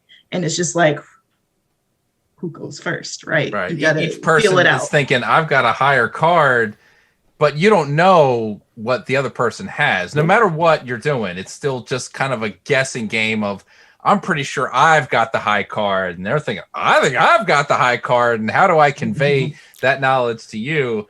And that's where the ridiculousness comes in, because the couple of times we played this, I recall situations where it's like laying back on a sofa, legs straight up in the air, going, what does that mean? That means they have 99 or 100. That's what that means. Right. You're just like, Yeah, He like, must have they 100. just walked away to get a cup of tea. Okay. Is he making a I sandwich? guess. Yes, he is. And that's why I love it, because it brings like dramatics to the table, similar to how I felt when I played Yu-Gi-Oh, when I played Spades. And that, like, if I'm playing it with friends and we're like clowning each other, like, did you not get, like, we waited 20 seconds and you had a 6 in your hand? Who? It's a There's single so digit. many arguments. Like, I think my wife was like, "Y'all gotta stop playing this game," because when we had played in a while, we would be like, for a game that's all about being quiet, we'd be screaming at each other. What are you doing? You had 4, Right? So there I was wouldn't say engagements anything. that were canceled over this game. Like, what? Exactly. If you you're believe right. that, we can't get married. You had 36 this whole time. I don't know who you are. And it's funny, like, it's fun to even watch, like, on the side, even if you're not participating, because you're just like, hold up, can you not read body language? Why would you? I don't Right. understand. Sometimes that concept is almost better. To be like, I'm not even involved. I can't get hurt. I just enjoy watching this. That's why it's like, if you have really, like, if you're not anywhere in the middle, really high, really low, you just kind of like either you do your stuff early or you just wait. But when you have consecutive numbers, if somebody beats you, you're like, whoa. That's tough. Right? I'm trying to tell who Like, you're like. I think, Real tough. Your posture also communicates. I'm like, if you have 1 through 5, you should be sitting up in your, like, you should be on the edge of your seat, ready to put a card down, not looking around, Right. not like digging in your nose, like, let's go. yes. Like, it makes you highly aware of the other players. Like, don't even bring in 3-4 players, because this goes from 2 to 4 players, and it's just like, this game's crazy. And if you can get into a game like this, then it's just like so much energy in such a small game. That's what, $10 or less. Yeah, that's a good And like, it's very quick to teach, quick to play. You lose, okay, let's play again. Like, we usually play 5-8 times in a row. We're like, okay, now we're good. So I love the line, really. That is a good game. You ever play The Game? I've heard that name this week, but I've not. It's the worst name seen ever because it's literally The Game. And it's funny, there's different versions of the Miami game. I just have the base, it's the regular one. So The Game is, you have, 2 piles? So you have one pile, everybody has cards 1 through 100. And, everybody has, I guess you divide all the cards out. So you have like 25, you take like 5 cards at a time or a card at a time, however many cards. You're trying to put the cards down on these piles. One pile goes from 100 down to 1, and the other goes, there's actually 4 piles. So you have a pile that goes from, 2 of each, from 1 to 100, 100 to 1. And you can talk, you just can't say what numbers you have. And you're trying to put those cards down in order. The thing is, if you have 10, so you put your 10 down on the 1 to 100 pile, so you're going up. Yeah. If you can skip a card, like basically if somebody puts down 30, then you just skipped 11 through 29. But if somebody has something that's 10 more or less than the card that's face up, they can put that down. So somebody had 20, they could put 20 down, and then at least it gives you some more space to keep going. That's the only way you can reset those piles. Yeah, it's the same argument because like, people are still like, why would you put down 67? But did you not see what did you do? That's why you going to bed now. I heard about the game, but I didn't know it had been released. I didn't know that was the name of it. I just heard it was it's not a good name. Or sequel. So the mind. This is crazy to me because when you said, have you played the game? And I was like, wait a minute.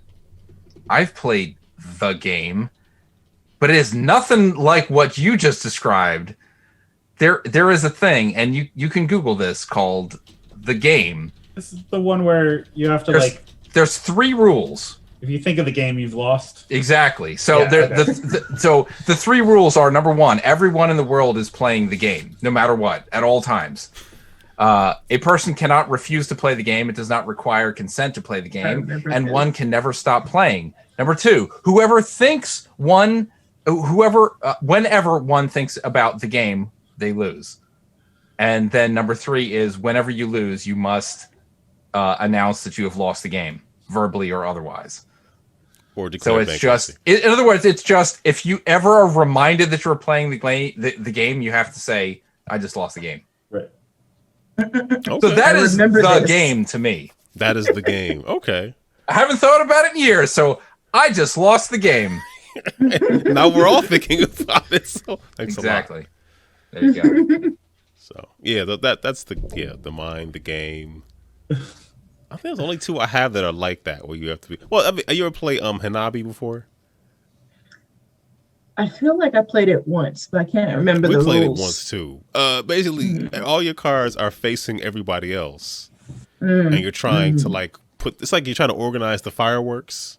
Get like 5 of each, but on your turn you can like ask someone what the card is, or you're trying to figure out what's in your hand because you can't see it. We played it once. It was fun. It was fun. We just never played it again. I don't know. It's kind of got lost in the shuffle. No pun intended. Actually, I intend that pun. So that's another good one. I felt like I played that maybe digitally, like maybe a Tabletopia version or something. It's on BGA, I believe. I don't know how that works though.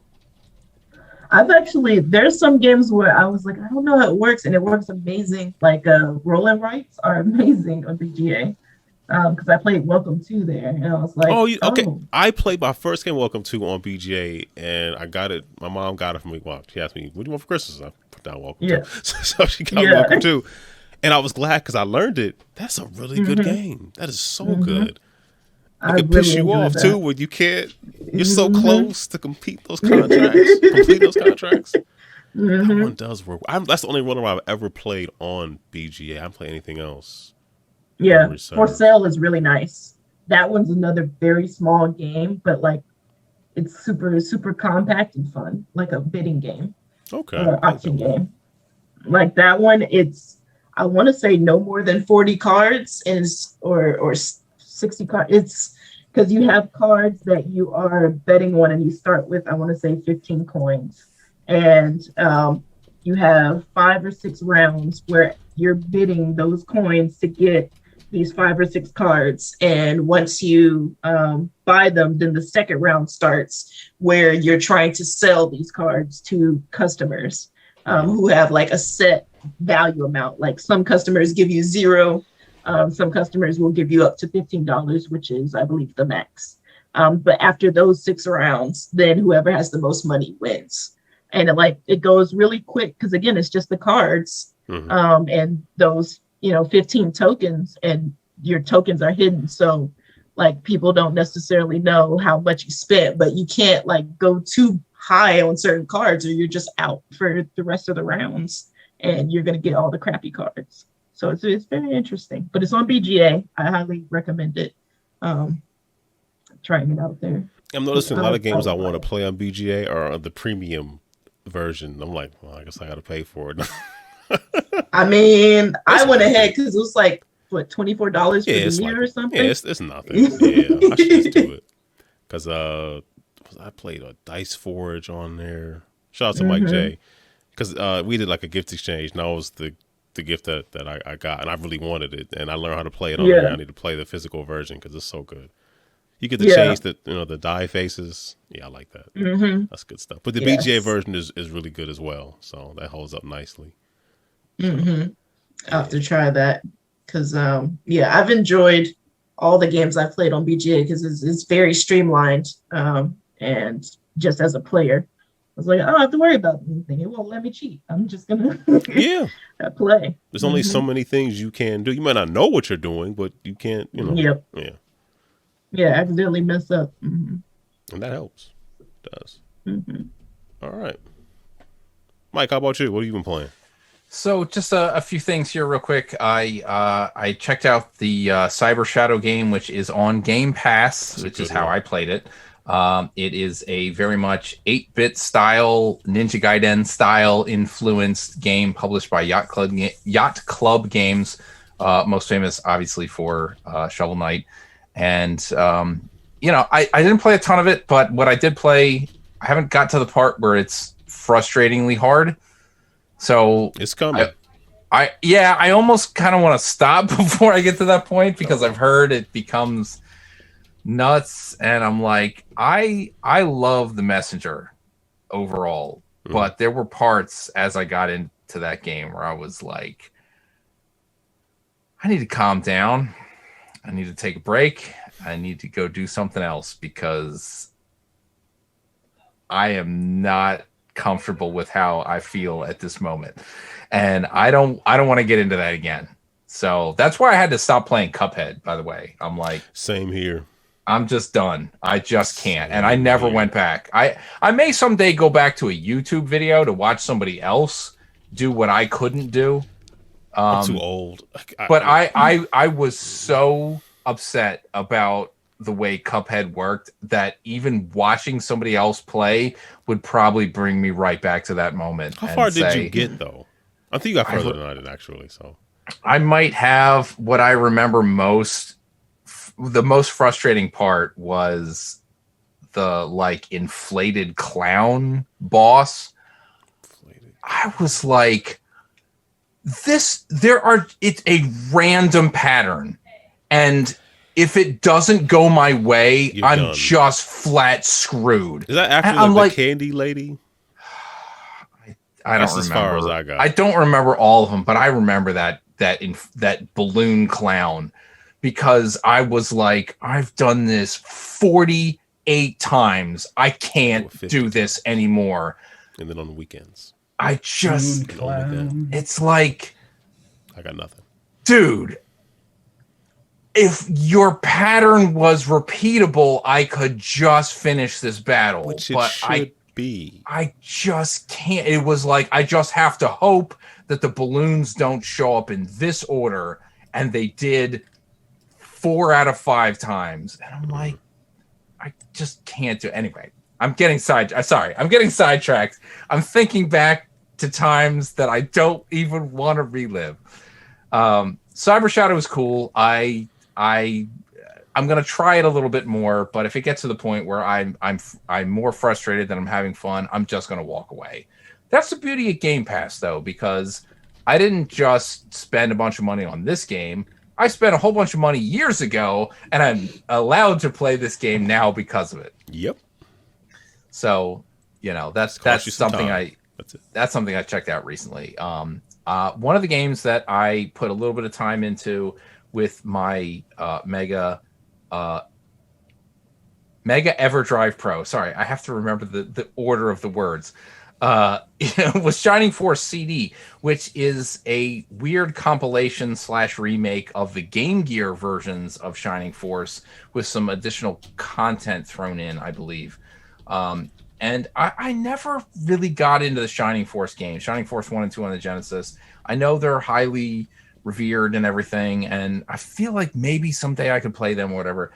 But there's something about Shining Force CD that I'm like, I just dig this. One, the music, because once you add Red Book audio to any game, it's like, this is so much better than what you could reproduce, with the cartridge. I mean, I can appreciate 8-bit, 16-bit audio in those games, but it's just like, I can still take myself right back to those days, and I'm just blown away by somebody's talking and there's music that's real in the background, and that alone just elevates this game above what it otherwise would be, because the straight up gameplay is like, yeah, it's like Shining Force, yep.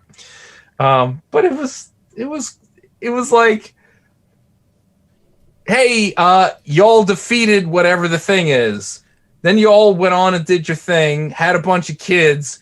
Now all these kids show up and they're like, hey, you look just like your dad or your mom or your uncle. And, oh, you're not that person? No, you have a new name, because it's like, okay, all right, this is cool. The centaur looks just like his uncle. The elf is still an elf because you don't age the same way.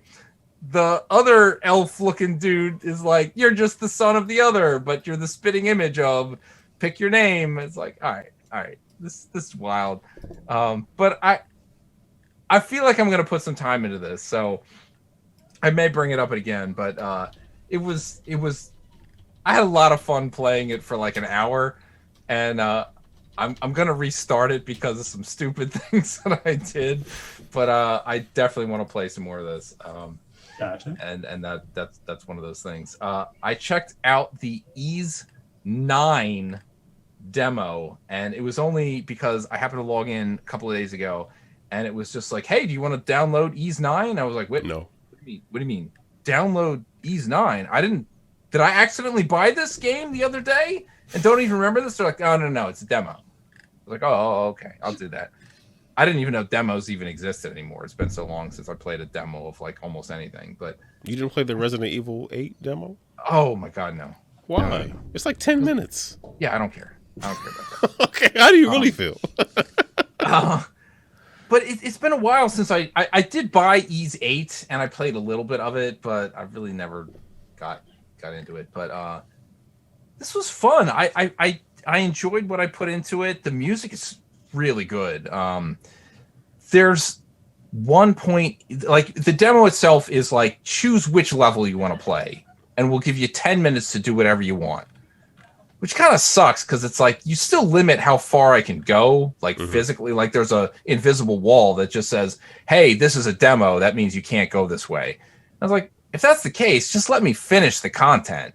I tried like 5 times just to finish the first level that they give you, and I couldn't do it. But 3 of those times I got trapped in a weird, like, oh, you didn't mean to walk in between these 2 little walls. You just can't leave because we didn't. It's just a glitch. And it's like, we messed damn up. it, I did it again. Because like one of the things that's like a main mobility thing in the game is hold run, and you can just run straight up a wall. It's like, okay, well, I want to run straight up this wall. Ultimate Destruction? Yes, almost exactly like that. Oh, I'm intrigued. But if there's a wall and there's another wall and they're like 2 feet apart, and the game thinks you tried to run up that one spot where there's nothing, it just goes, oh, you fell, and now you're trapped in that space between these 2 walls. You can't leave.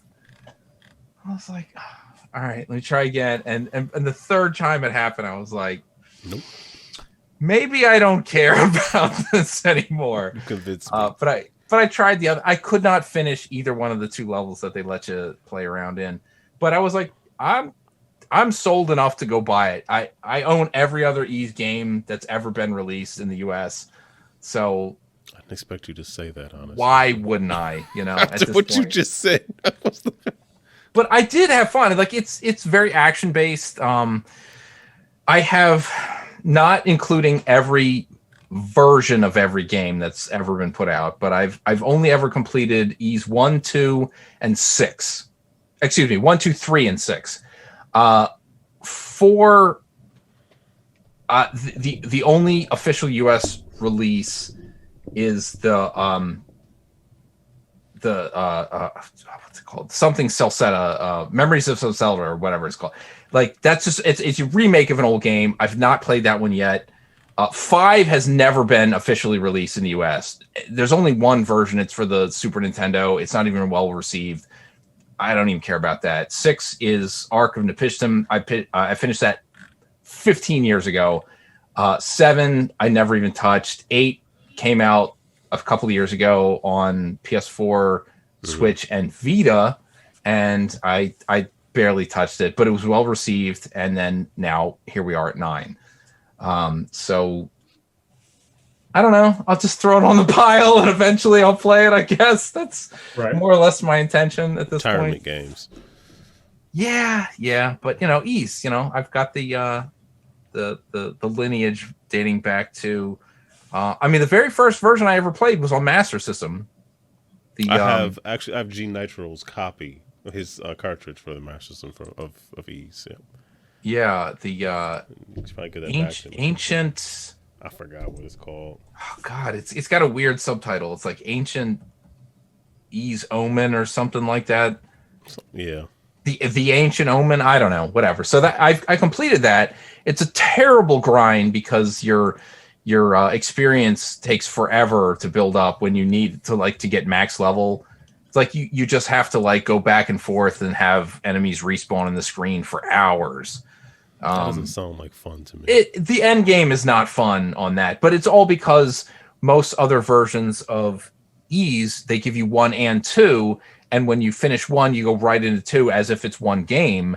So you don't have to worry so much about maxing out your level to finish level Ease Book 1, which is how the TurboGrafx CD version is, and that's got phenomenal music on it, and even the gameplay is somewhat primitive at this point. It's a great way to experience for the first time the first couple of Ease games. And ironically enough, the reason I wanted to log back into my Vita is to get back into the PSP versions of Ease 1 and 2, which I have, but I ran into all those problems. I couldn't do it the other day. So that's that. Destruction All Stars was the free one, the new free PS Plus game this week. And Aaron, you kind of described to me before I even got a chance to play it what your thoughts were. Yes. I can't disagree. Something about it is lost on me as far as what they were going for. I get in the very general sense what they're going for. Yeah, same here. But the specifics, kind of, you smashing cars into each other in a weird bowl arena thing, and I get that. But the running around and jumping and collecting these gem orb things, and I'm like, why am I even doing that? And it's not for me. I just didn't. And then I was like, why are all these voices coming out of my controller? Oh, all these people just heard me out loud saying how much I thought this game was trash. Okay, well, I guess that goes into the other archive of digital voices. I'm glad they gave it away. Yeah. It's not. I don't think there's enough there for a $40 game or whatever they're going to charge. It's apparently a $70 game. That's $70. It's a physical release, or at least it was, or going to be, or something.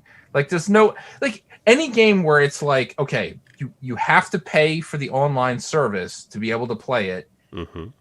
It's free if you have the online service, but you can buy the full price game if you want.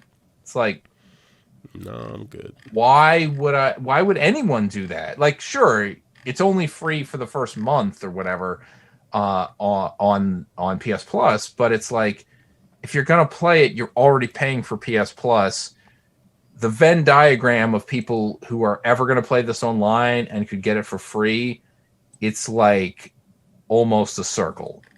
So I don't know. Maybe it's somebody. Just I guarantee you somebody loves this game. Oh yeah. It's not me. Yeah.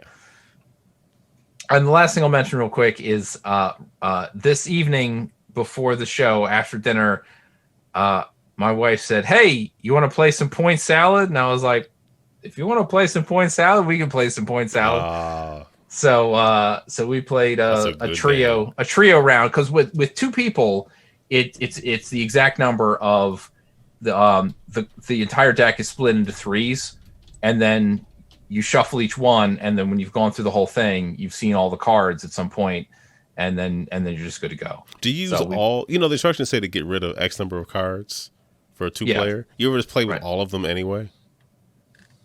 Not in one game, no. How does that? You mean you just keep going? Yeah, you just you've got more vegetables than you're supposed to have. Yeah, I played. I've never done that. Yeah, just give it a shot. Fertessa, have you ever played point salad before? Once. Yeah, it was fun though. Yes, it's a lot of fun. That's like the gift game now I get for you. I just go to Amazon, whatever, just send them a copy of Point Salad. Just go. It also promotes good math skills. I get it for family and friends who have kids because they'll be doing some math even though they're having fun, and you can do both at the same time. Sure. I'm glad you played that. I'm glad you picked it up. By the way, it was something I gave to my wife for Christmas, mostly because of your high praise of it over the last year. Oh well, I'm glad that you all are enjoying it. And she likes it, and I mean we've played it many times since then, so very easy to learn. Oh yeah. It's a when I went to YouTube and I was like, what's the how to play video for Point Salad? And when I saw it was under 3 minutes, I was like, all right, this game is not complicated. We could definitely do this in no time. I'm glad because some other games the how-tos have been like 20, 30 minutes long. I'm like, I've made how-tos that were that long because sometimes you want to get specific. If the meeple is laying on its side, go left. You gotta get those details. That's good.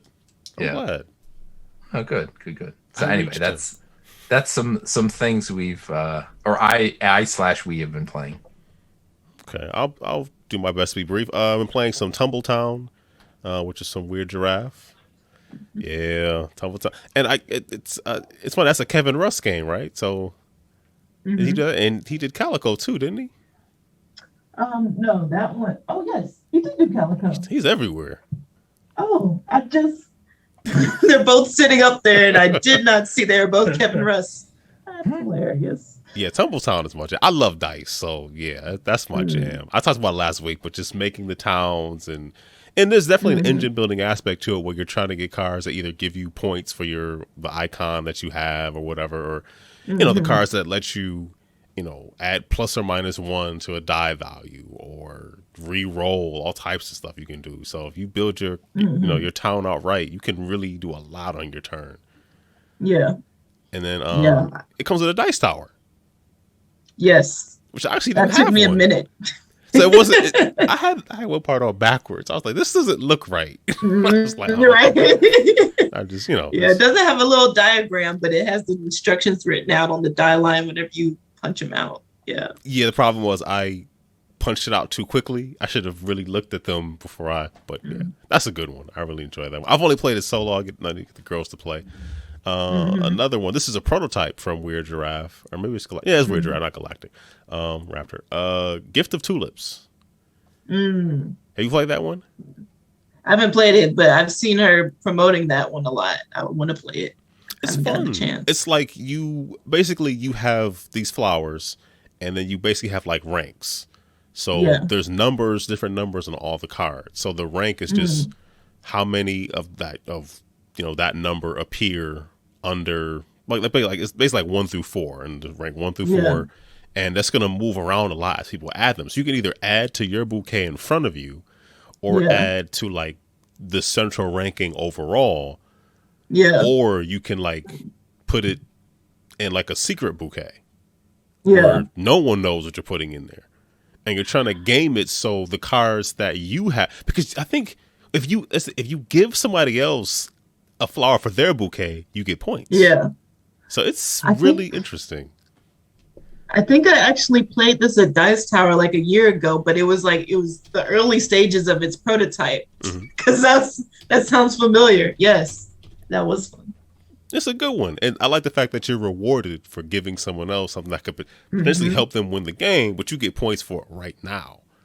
Yes. And if you're playing with 3 or 4 people, if you spread it around a little bit, you can get a lot of points without potentially tipping the scale, because at the end you're going to see what flower ranks where, and then if you have the most, you get that number of victory points. So that's what sticks out is giving people the cards. Yes. And that was pretty fun.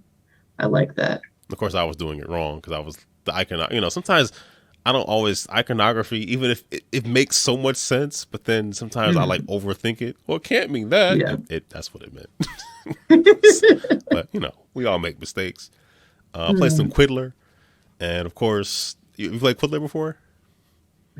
What word game? Everybody, every round, the first round, everybody gets 4 cards, and you want to make a visitor. Everybody has to, the whole point is you want to make a word, and then your turn consists of taking a card, making one or more words, and then discarding a card. So you're always taking a card and discarding. If you make a word first, that means everybody else has to try to make a word right then, and then the round ends. And any letters you don't use, every letter has a point value. Every letter you don't use, you lose points for. So you want to make something. Yeah. So the only time you can make words without using all the words and discarding is after somebody else has already made a word. Then you're just kind of able just to do whatever you want. But it's funny, every time we don't play it frequently enough, which is my fault because I bring so many different games to the table. Yeah. Sometimes some people are not really enthusiastic about another set of rules, which that's a legitimate complaint. That's on me because I'm always playing something new. Let's try this. They're like, we just learned something yesterday, but it's legit. They're not wrong. So what's funny is I play with people, my own family, other people I played with, pre-COVID, where they would play where you could just make a word anytime you want it and just keep going. I'm like, no, you have to make a word. You have to use everything but one card and discard a card. And that changes everything. Because if you could just make words as you went along, that's much easier. But making you, forcing you to get rid of a card and then forcing everybody else after you to do the same thing is what makes the game interesting. So I really like word games, so that sounds up my alley. That's like a target end cap game. Yeah, that one and Set and things like that. Zangle, they're all kind of in that same. I can't think of the publisher's names. I can't really read it. But yeah, Quiddler is one of my favorites. I love word games, so I normally lose too. But I still like them. My mom really liked word games, so that was one that would get a lot of play. But we were like Boggle. I played that as a kid. Yeah. I never really wanted Boggle either. And the last thing I played some Liftoff, Get Me Off This Planet, the deluxe edition, where like every player has 10 alien meeples in the center of a planet, and the object is you want to move them out of the center of the planet onto a platform to one of the 4 rockets around the board, and then if you pay, you have to pay a certain. You could be on the tile, you could be on the space the rocket is, but you're not really on the rocket. You have to pay there's requirements to get your alien meeple onto the platform. And once the rocket costs are met, the rocket takes off immediately. And whatever aliens are there gets saved. Whoever saves their 10 alien meeples first wins the game. This is a pencil first game. Oh, so, Maria is a part of there. Yeah. And, Eduardo and all those things. Yeah. It's fun. I played with my oldest. It was just 2 of us. And she picked it. I even wanted to play it. I was glad she picked it because I was like, I really want to play this. And it was fun. We really liked it. And then there's like a little, you can play these cards that have like this alien mess people up where like if that alien is on the platform, you can't take off the rocket. So if you don't have that card to move it around, you can't go anywhere. So that's pretty fun. That's pretty much all the board games I played. I'm sorry, you had a question? Oh, no. That reminded me, and I was trying to figure out, I don't think it was Mars. It was something where you had to get people to the rocket, which was fun, but I don't think I got to play that game. I think it was something that reminded me of that one. But I want to. And then PS5, playing more Sackboy Adventures. That's fun. I finished Astrobot, completed the puzzle. That game was so much fun. I really like that. That was, and the dual sense stuff, like the rumble and the dual sense it's legit. Like it really does make a difference. What else? Tiny, thank you. I started Miles Morales this afternoon. I beat Rhino. That's a good way to start that game off. Like that, it doesn't waste any. It's not a whole lot of exposition. It's just like, hey, stuff happened. Your mom is running for a council seat. Now you're working with Peter Parker, and hey, punch Rhino in the face till you win. So it starts off really, really good. We already talked about Destruction All Stars. I checked out Maneater on PS5. The shark game. I'm having some issue with the controls. They're not bad. I'm just not used to them. So what is the issue? Like just swimming in the 3D space is just. I feel like I'm always going too fast into the wall or a direction I don't want to go in. I mean, yeah, you'll get used to that. Yeah, so I got to keep. I mean, it's Shark Grand Theft Auto. Like it feels like it. You're there. I have a gun. I forgot that part, but you eat a lot of jack any cars? Boats. Boats? Like boats. Oh, does the shark drive the boat? No, but the shark can jump up on top of. So like you start with like fan boats and that kind of stuff, and you'll have your shark jump up on that and take out the people. But by the end, you're taking out like cruisers and whatnot. You also can like choose your shark's traits, so they can be like bone armor or electric powers or stealth shark, like a real shark. So those sharks yes, from deep very, very, but yes, based on actual events. That game was great. I loved that game last year. So I played a little bit of that. I've been playing Terraforming Mars with some friends on Saturday mornings. We've been playing that, and our first session was it was a 5-hour session. It was really long. Plus, 45 minutes was the sort of introductory play session was 5 hours. And it's funny, Fertessa, have you played a Terraforming Mars before? Oh yeah, I love Terraforming Mars. Okay, so you know, it's a game about like you're trying to make meters and bars go up. But it's so much fun, even though that's really all you're doing. But and we played it again last weekend, and it might have taken us like 2 hours. And I have it on Steam, so I played it on there, and I'm glad I learned it on TTS at least because I saw what the board that helps. The Steam version is pretty slick though, I gotta say, and there's a humble bundle out right now with a bunch of different Ticket to Rides, Splendor, I think all the expansions. But if you spend $10, you get all that stuff, and you get Terraforming Mars. So nice. That's a pretty good bundle. So it is fun. And the solo, I don't know how you win the solo. I don't know how you can make all the meters get to the maximum in 14 generations. I'm not that good. I don't know. You ever played solo before? Oh, definitely not. I've only played it in real life, and when I was back in Georgia, I went to a weekly meetup, and they would play Terraforming Mars, and by play, it was the same guys who would play 2 to 3 games of Terraforming Mars the entire duration of the Saturday meetup, and I would sit in. So they were clearly overpowered, and I was never going to win. But I've learned to play, and even knowing that, because I've played at least 10 times, and get just a smidge better, just a little higher on the score track each time. But it is a game. It is another game which is fun for me to lose. Yeah, definitely.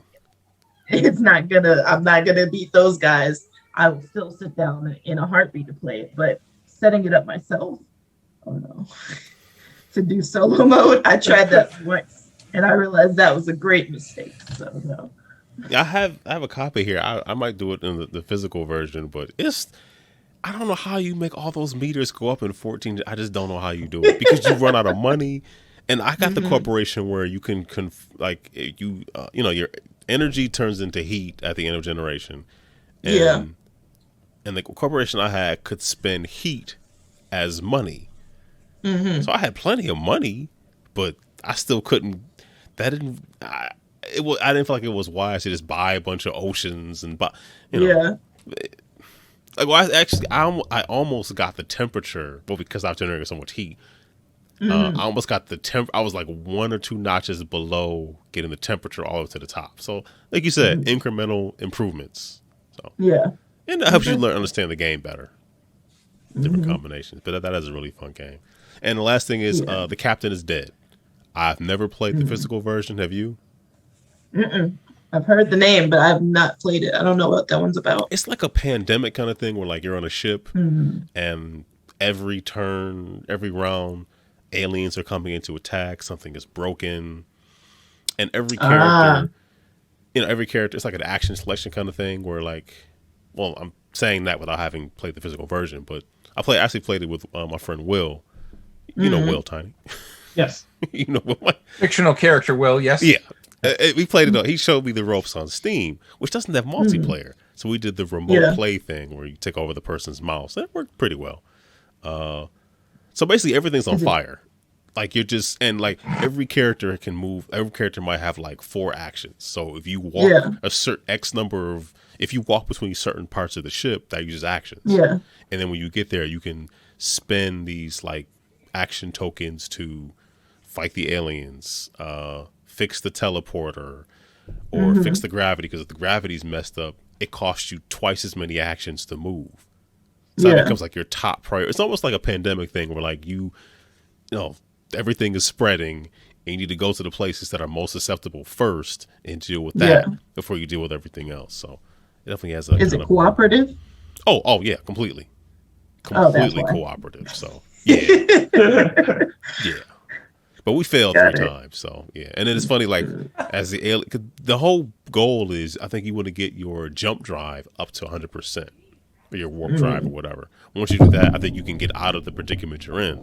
We never did it. And so they just keep every round. They just keep showing, a very Enterprise-esque looking ship getting shot. Right. Yeah. And then they'll shoot you aliens shoot you like 3 times, fly away, it just pauses, and then you explode.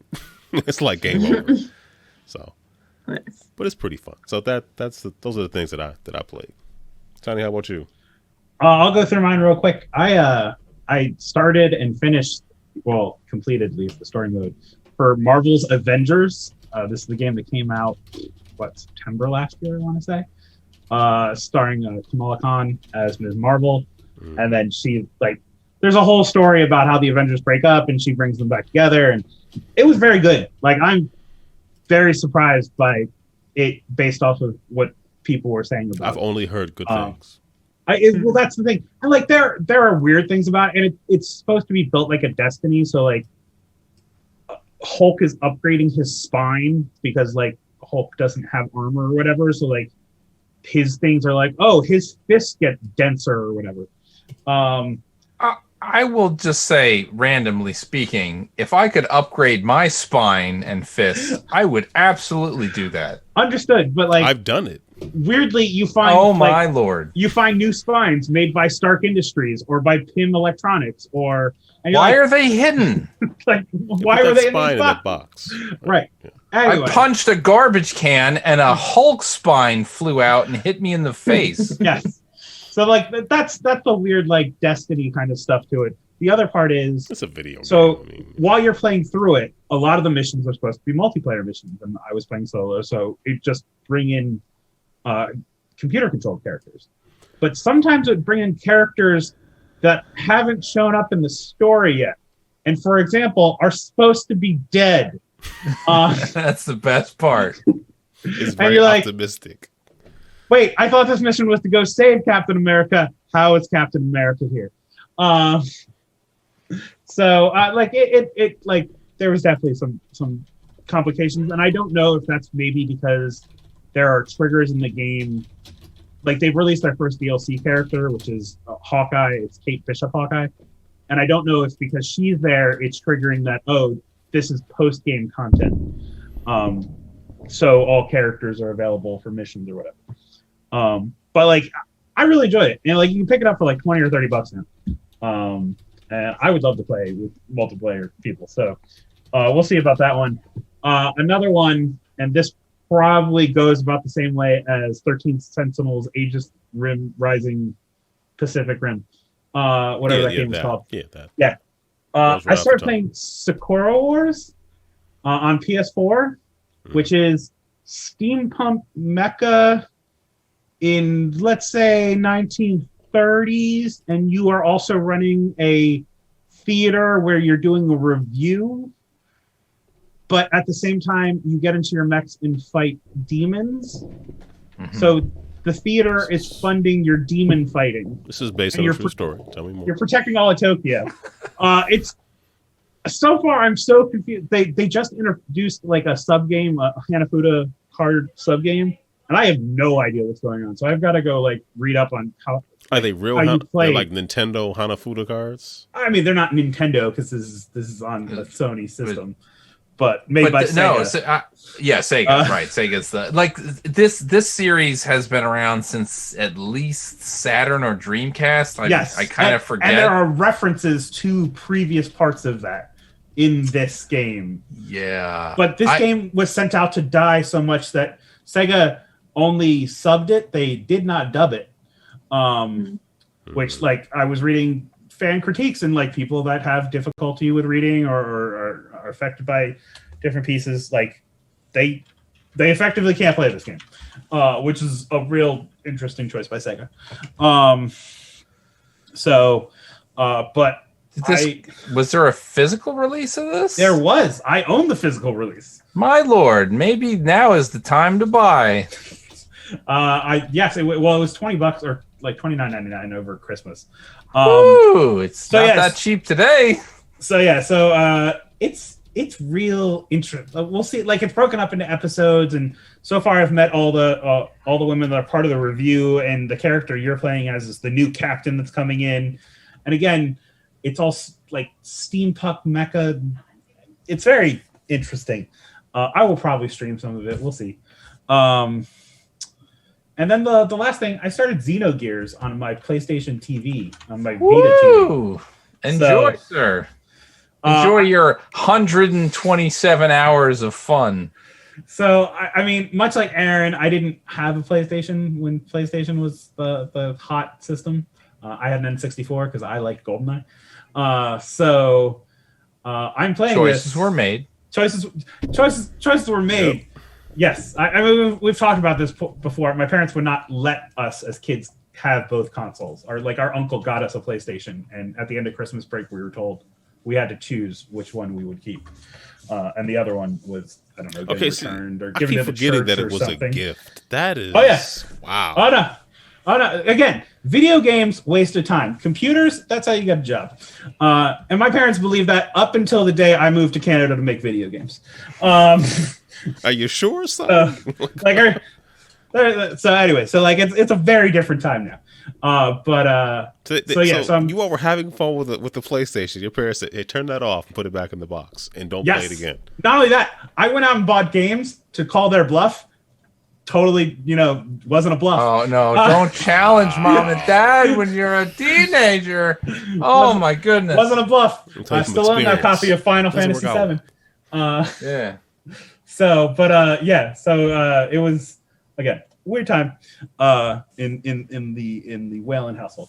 I'm playing Xenogears again, giant mechs, but this time, like, a spaceship crash landed on a planet, and like these are the people generations later. I think I'm still only 10 hours into, as Mike said, 120-hour game. Becomes Terraforming Mars. Right.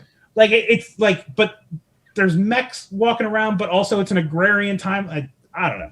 We'll see. My memory, having never played Xenogears, but my memory of reading about it was at some point, I think you murder God or something like that. So what started this is because Retronauts did a Xenogears podcast last week, and I believe you actually trap God in one of these mechs.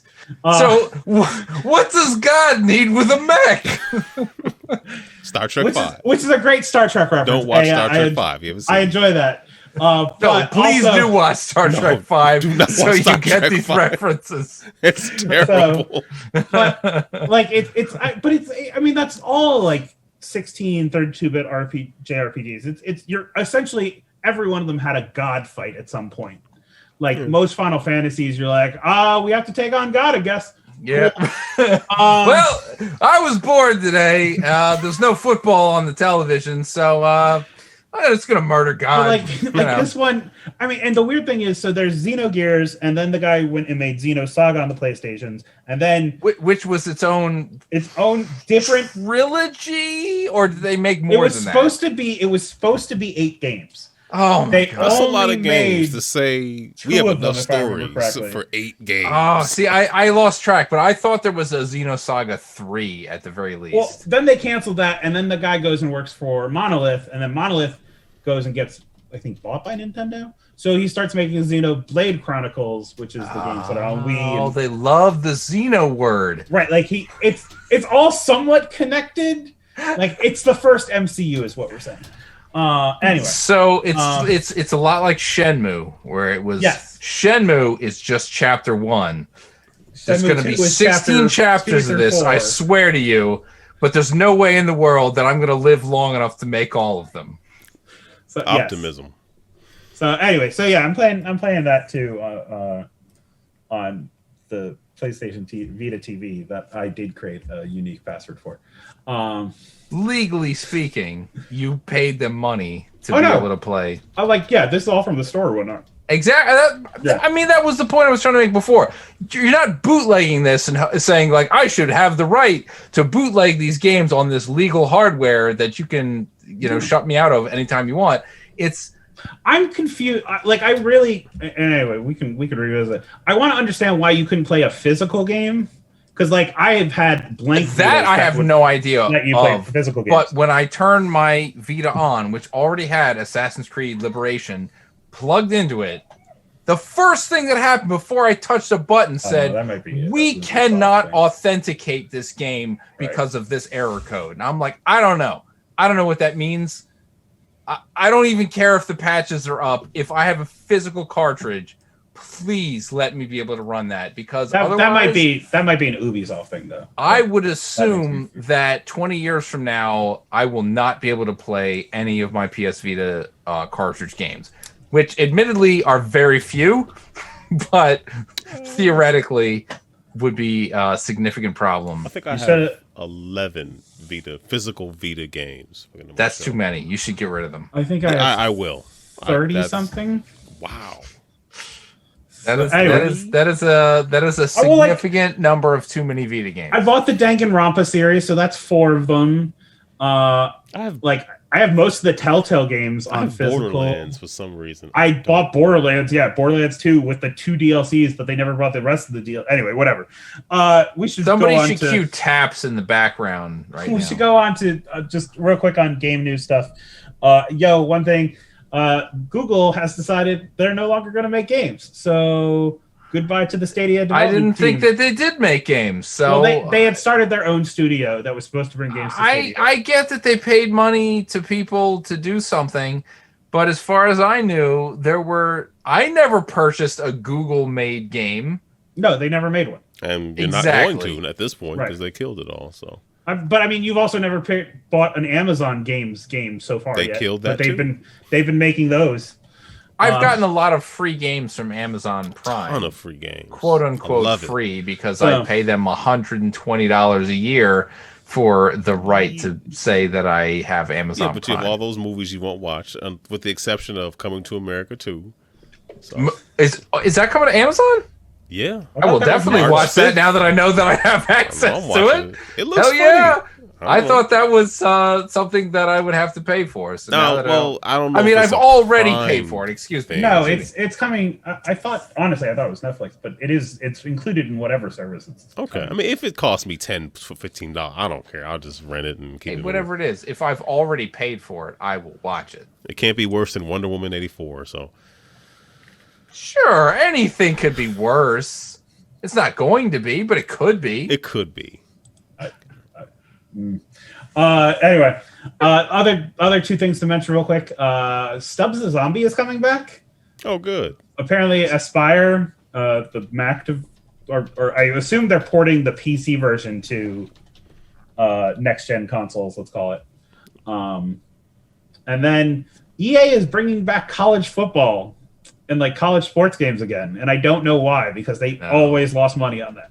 Yeah. So, but that got announced, and I saw some people that hey, maybe they could put out another sports game that winds up being the most valuable physical title for a console. When you go, wait a minute, I thought sports games were like $1. It's like, not when you made a version of a game that you made very few copies of, lost money on, and happened to be one of the last releases for the GameCube. For the GameCube. Yeah. So, that's not because they made a sports game. It's because they released the last commercial game on a system. That could have been Barbie, and it would still be the same issue. That's true. Hey, we probably should wrap up. What was the last title released for the Sega Dreamcast in the US? I used to know this. Oh, it was NHL 2K2. Okay. So there you go. Sports game. I'm pretty sure Tony Hawk 3 was the last one for N64. Probably. So, yeah. I'm almost certain the last. But while you look that up, we probably should wrap up. Fertessa, thank you so much for joining us for this episode. Anything you want to say? Shout outs, plugs? My first game, Book of Villainy, should be coming out probably towards the end of March or somewhere near there. So exciting. I hope you will check it out on Kickstarter, and Wicked and Wise will be coming out in the spring sometime. So, and you can find me on Twitter at Fertessa. So just look me up there. You got Fertessa. For anybody else got to know numbers, it's just Fertessa. Just Fertessa. Fertessa. My name is kind of pretty unique. I get lucky with it. That's all right. Nice. All right. All your information will be in the show notes, everything. So folks listening, if you want to follow Fertessa and be notified of when the Kickstarters and stuff are up. Yeah. You have 3 games I'm definitely looking forward to playing. Appreciate it. And thank you for having me on. It was nice meeting you all. Yeah. I'm glad I got the invitation. Well, I'm glad that you were here. Hopefully you will come back again. Mm-hmm. And then now you're aware how much you like to talk. For sure. Mike, how about you?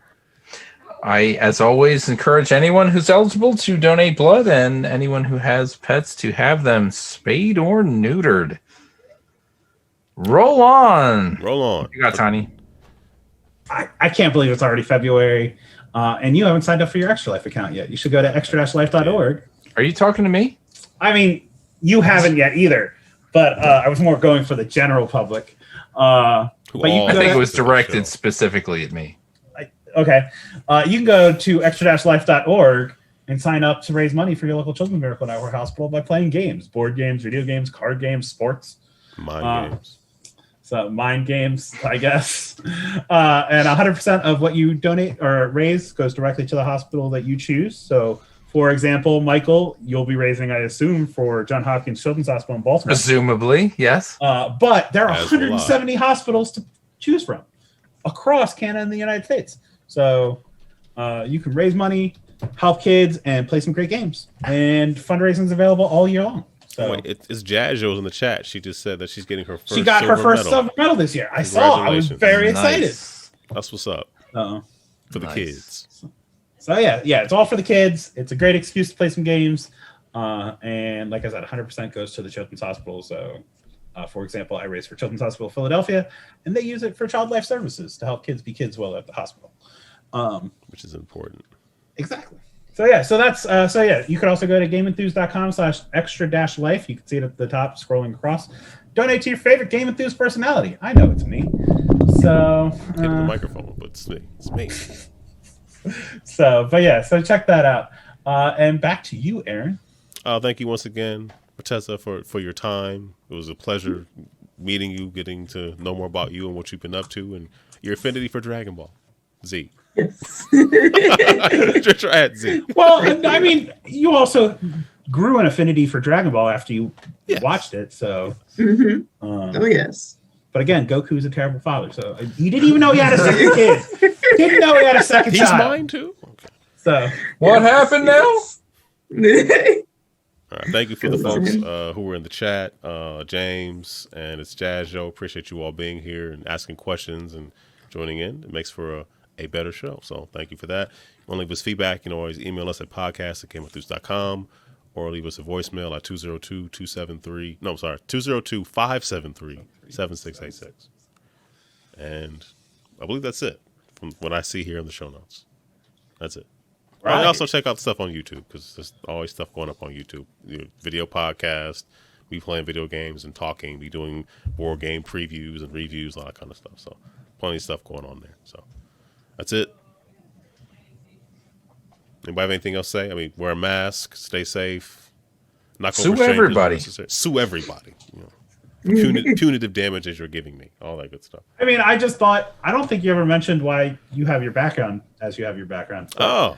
Gerald Lawson, who was engineer and was instrumental in developing the Fairchild Channel F, which was, as far as I know, the first home console with interchangeable cartridges.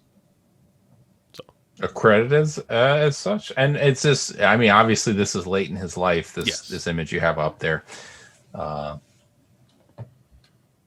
it's definitely good to to see him get his due, because I know when Netflix, what was the series Netflix did, what was it called?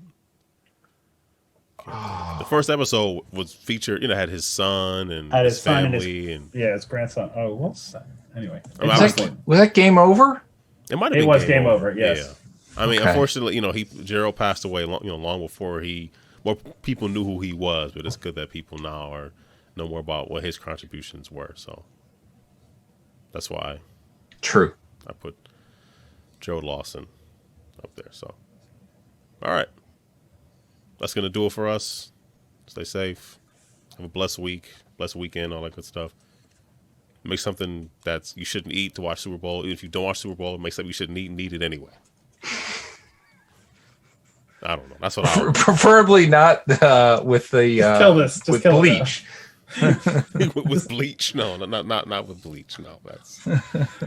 I made bleach pancakes this morning. Why would anyone? Anyway. So, video games. Have a good night, everybody. Night all.